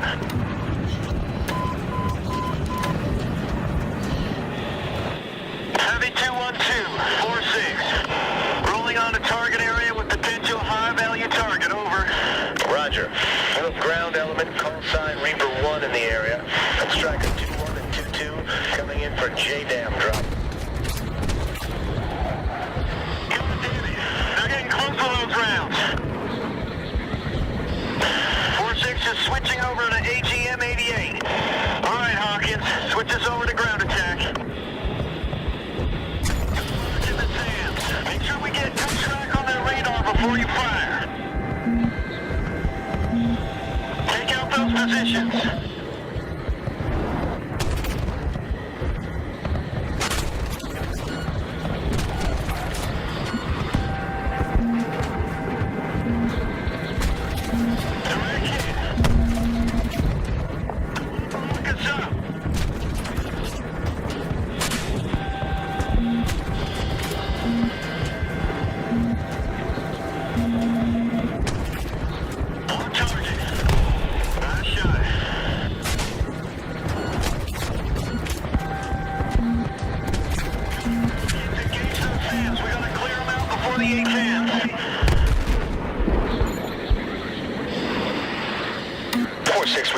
We have eyes on fuel trucks crossing the tarmac. Looks like they're headed for fighters. How copy? Striker 2-2, we're lasing targets for you now. How copy? Roger.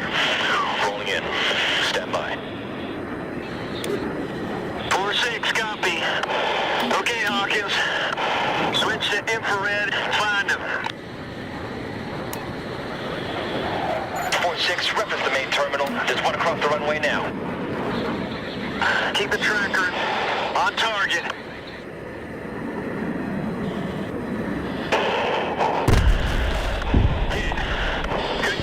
Good kill. Bombs away.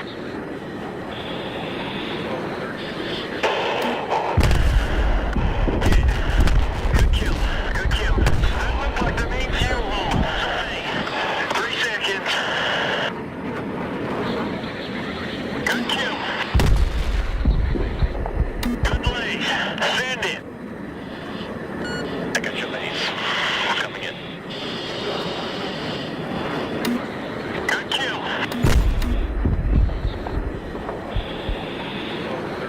Shark 4-6, there are aircraft coming out of the hardened bunkers. They're trying to take off. Over. 4-6, roger. Hawkins, reference those 3 bunkers across from the main terminal. Use infrared and laze them for Striker 2-2. That's it. Hold on them. Direct hit.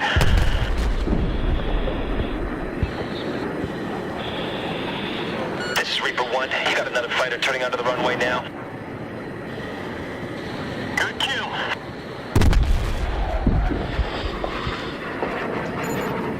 That's the last one.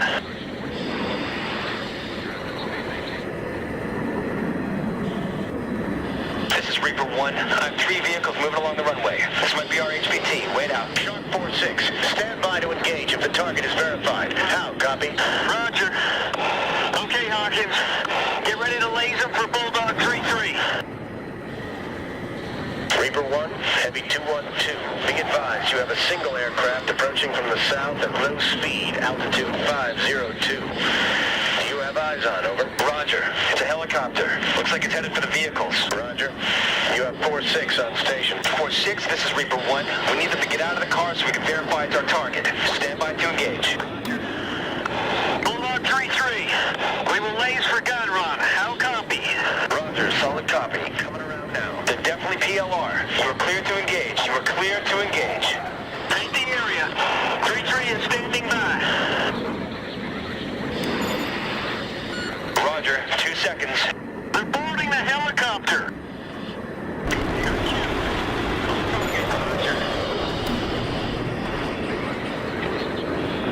We have individuals running. You are cleared to take them out too. Roger. Roger, 3 seconds.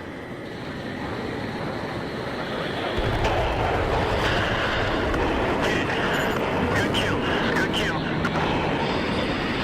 Reaper 1, all call signs be advised. We have friendly units securing the airbase now. Negative on further ground attack. How copy? Roger, solid copy. Switch off the camera. Let's get back to the bump. Heavy 212. Sharp 46 egressing out of target area. Roger. Turn to heading 040. Watch for traffic when feet are wet. 2 out.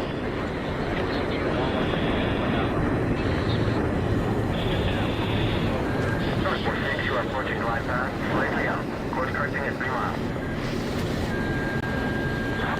Shark 46, 2 miles out. Hook down. Shark 46, got your hook down, looking good, you got the ball. Shark 46, on glide path, on course. Put them on, call the ball. I got the ball. Bringing her down. 40 knots, on the ball. 800. 750. 600. Power, power. 550. 500. Right on the ball, bring her down.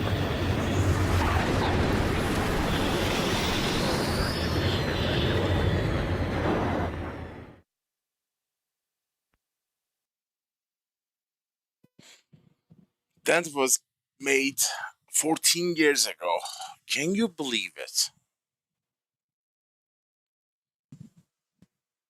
What happened to the game dev creativity? Jesus. How far have we fallen? Good old days, 2011. Crazy, huh? And they have been trying to recreate that magic ever since for the past 14 years, and they have been failing one after the other. Battlefield 4, Battlefield 5, Battlefield 1, Battlefield 2042.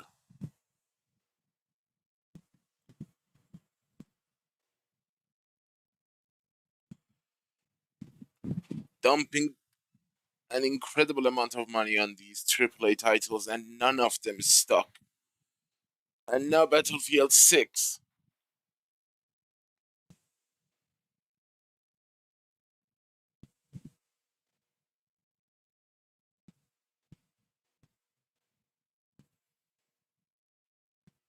It's just unbelievable. I mean, you get the shot of adrenaline when you watch something like this, and then in the middle you get hit this with cold water of realization that, oh my god, we haven't had any decent game in the past 14 years. I mean, we had, but they're so rare.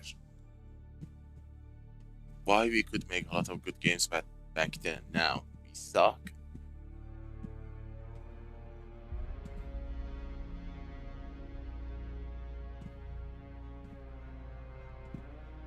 That was when Fallout 3 was a thing, Fallout Vegas, Skyrim. So many games that I'm trying to block from my memory because that makes current games feel horrible. It's been 5 months and they've been trying to stick the landing on Dune, and they have been failing ever since. Although I'm holding the jury till chapter 3, but I can say the gap between the games, like that was Battlefield 3. The gap between that game and today is 14 years. And even after 14 years, they can't stick the landing on Dune, which is super light. It's like they've been polishing games before and they are not polishing them anymore. It's just throwing the dirty, muddy version of the game out in the open because they know we are desperate and we are going to play it regardless. You know, the thing that bothers me is that when you look at the game from 14 years ago, that looks absolutely gorgeous. And you say that, yeah, we are now 14 years in the future. We should have something really stunning yet it is not true. I remember when I was like a teenager, when I was playing games, always say, oh, I wish I could teleport to the future, time travel to like 20 years, 50 years from now, and play the coolest game of that era. Well, now I'm in the future, and that vision in my head didn't come true. Despite the enormous technological advancements in all sectors that used for game development. I mean, even the budget doesn't fix this problem. Star Citizen is a very stark reminder. They have dumped over $800 million on that game, and it's still not landing. They are not able to stick the landing. $800 million on a single video game. They haven't been able to stick the landing.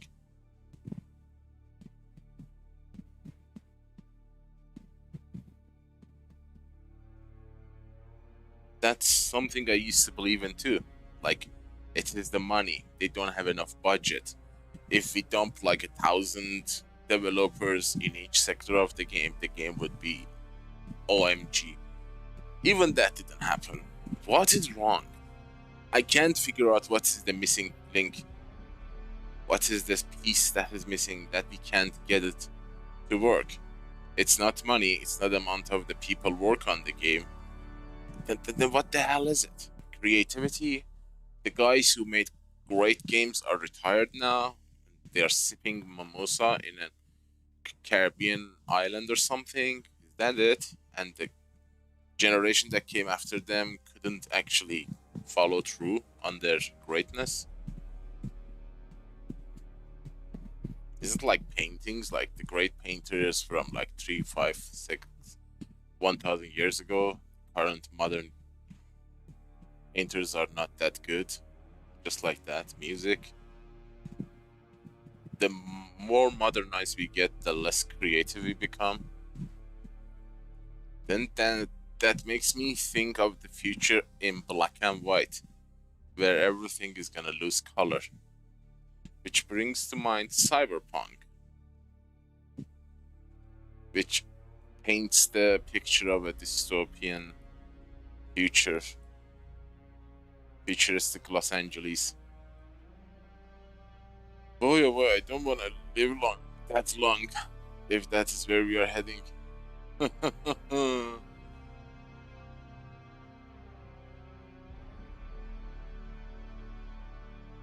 Alright, that was a great flashback. I used to play the hell out of that game. I guess we need to restart the game to see if there is an update.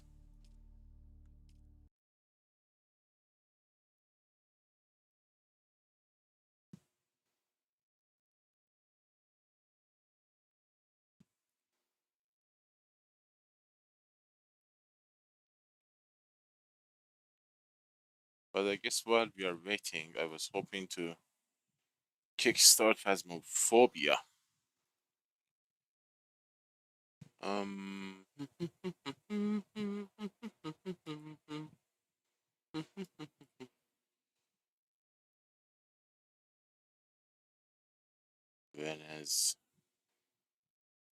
When is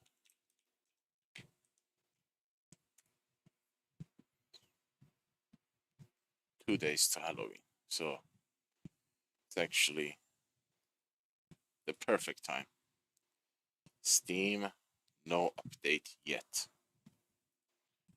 Alright guys, I'm gonna stop this here, wait for the update, but right after this one, I'm gonna boot up Phasmophobia so we can have the spooky themed game for Halloween and see if I can play it, that scary, freaky game. That's incredibly fun. I don't know if I can play it alone. I need a good team, and I have forgotten everything about it. So stay tuned. I'm gonna start Phasmophobia. Let's see how much that game has changed since the last time I played it. It's pretty seasonal. Best game to play for Halloween. I'll be with you in a moment. Thank you so much for watching, everyone. I hope to see you on the next one.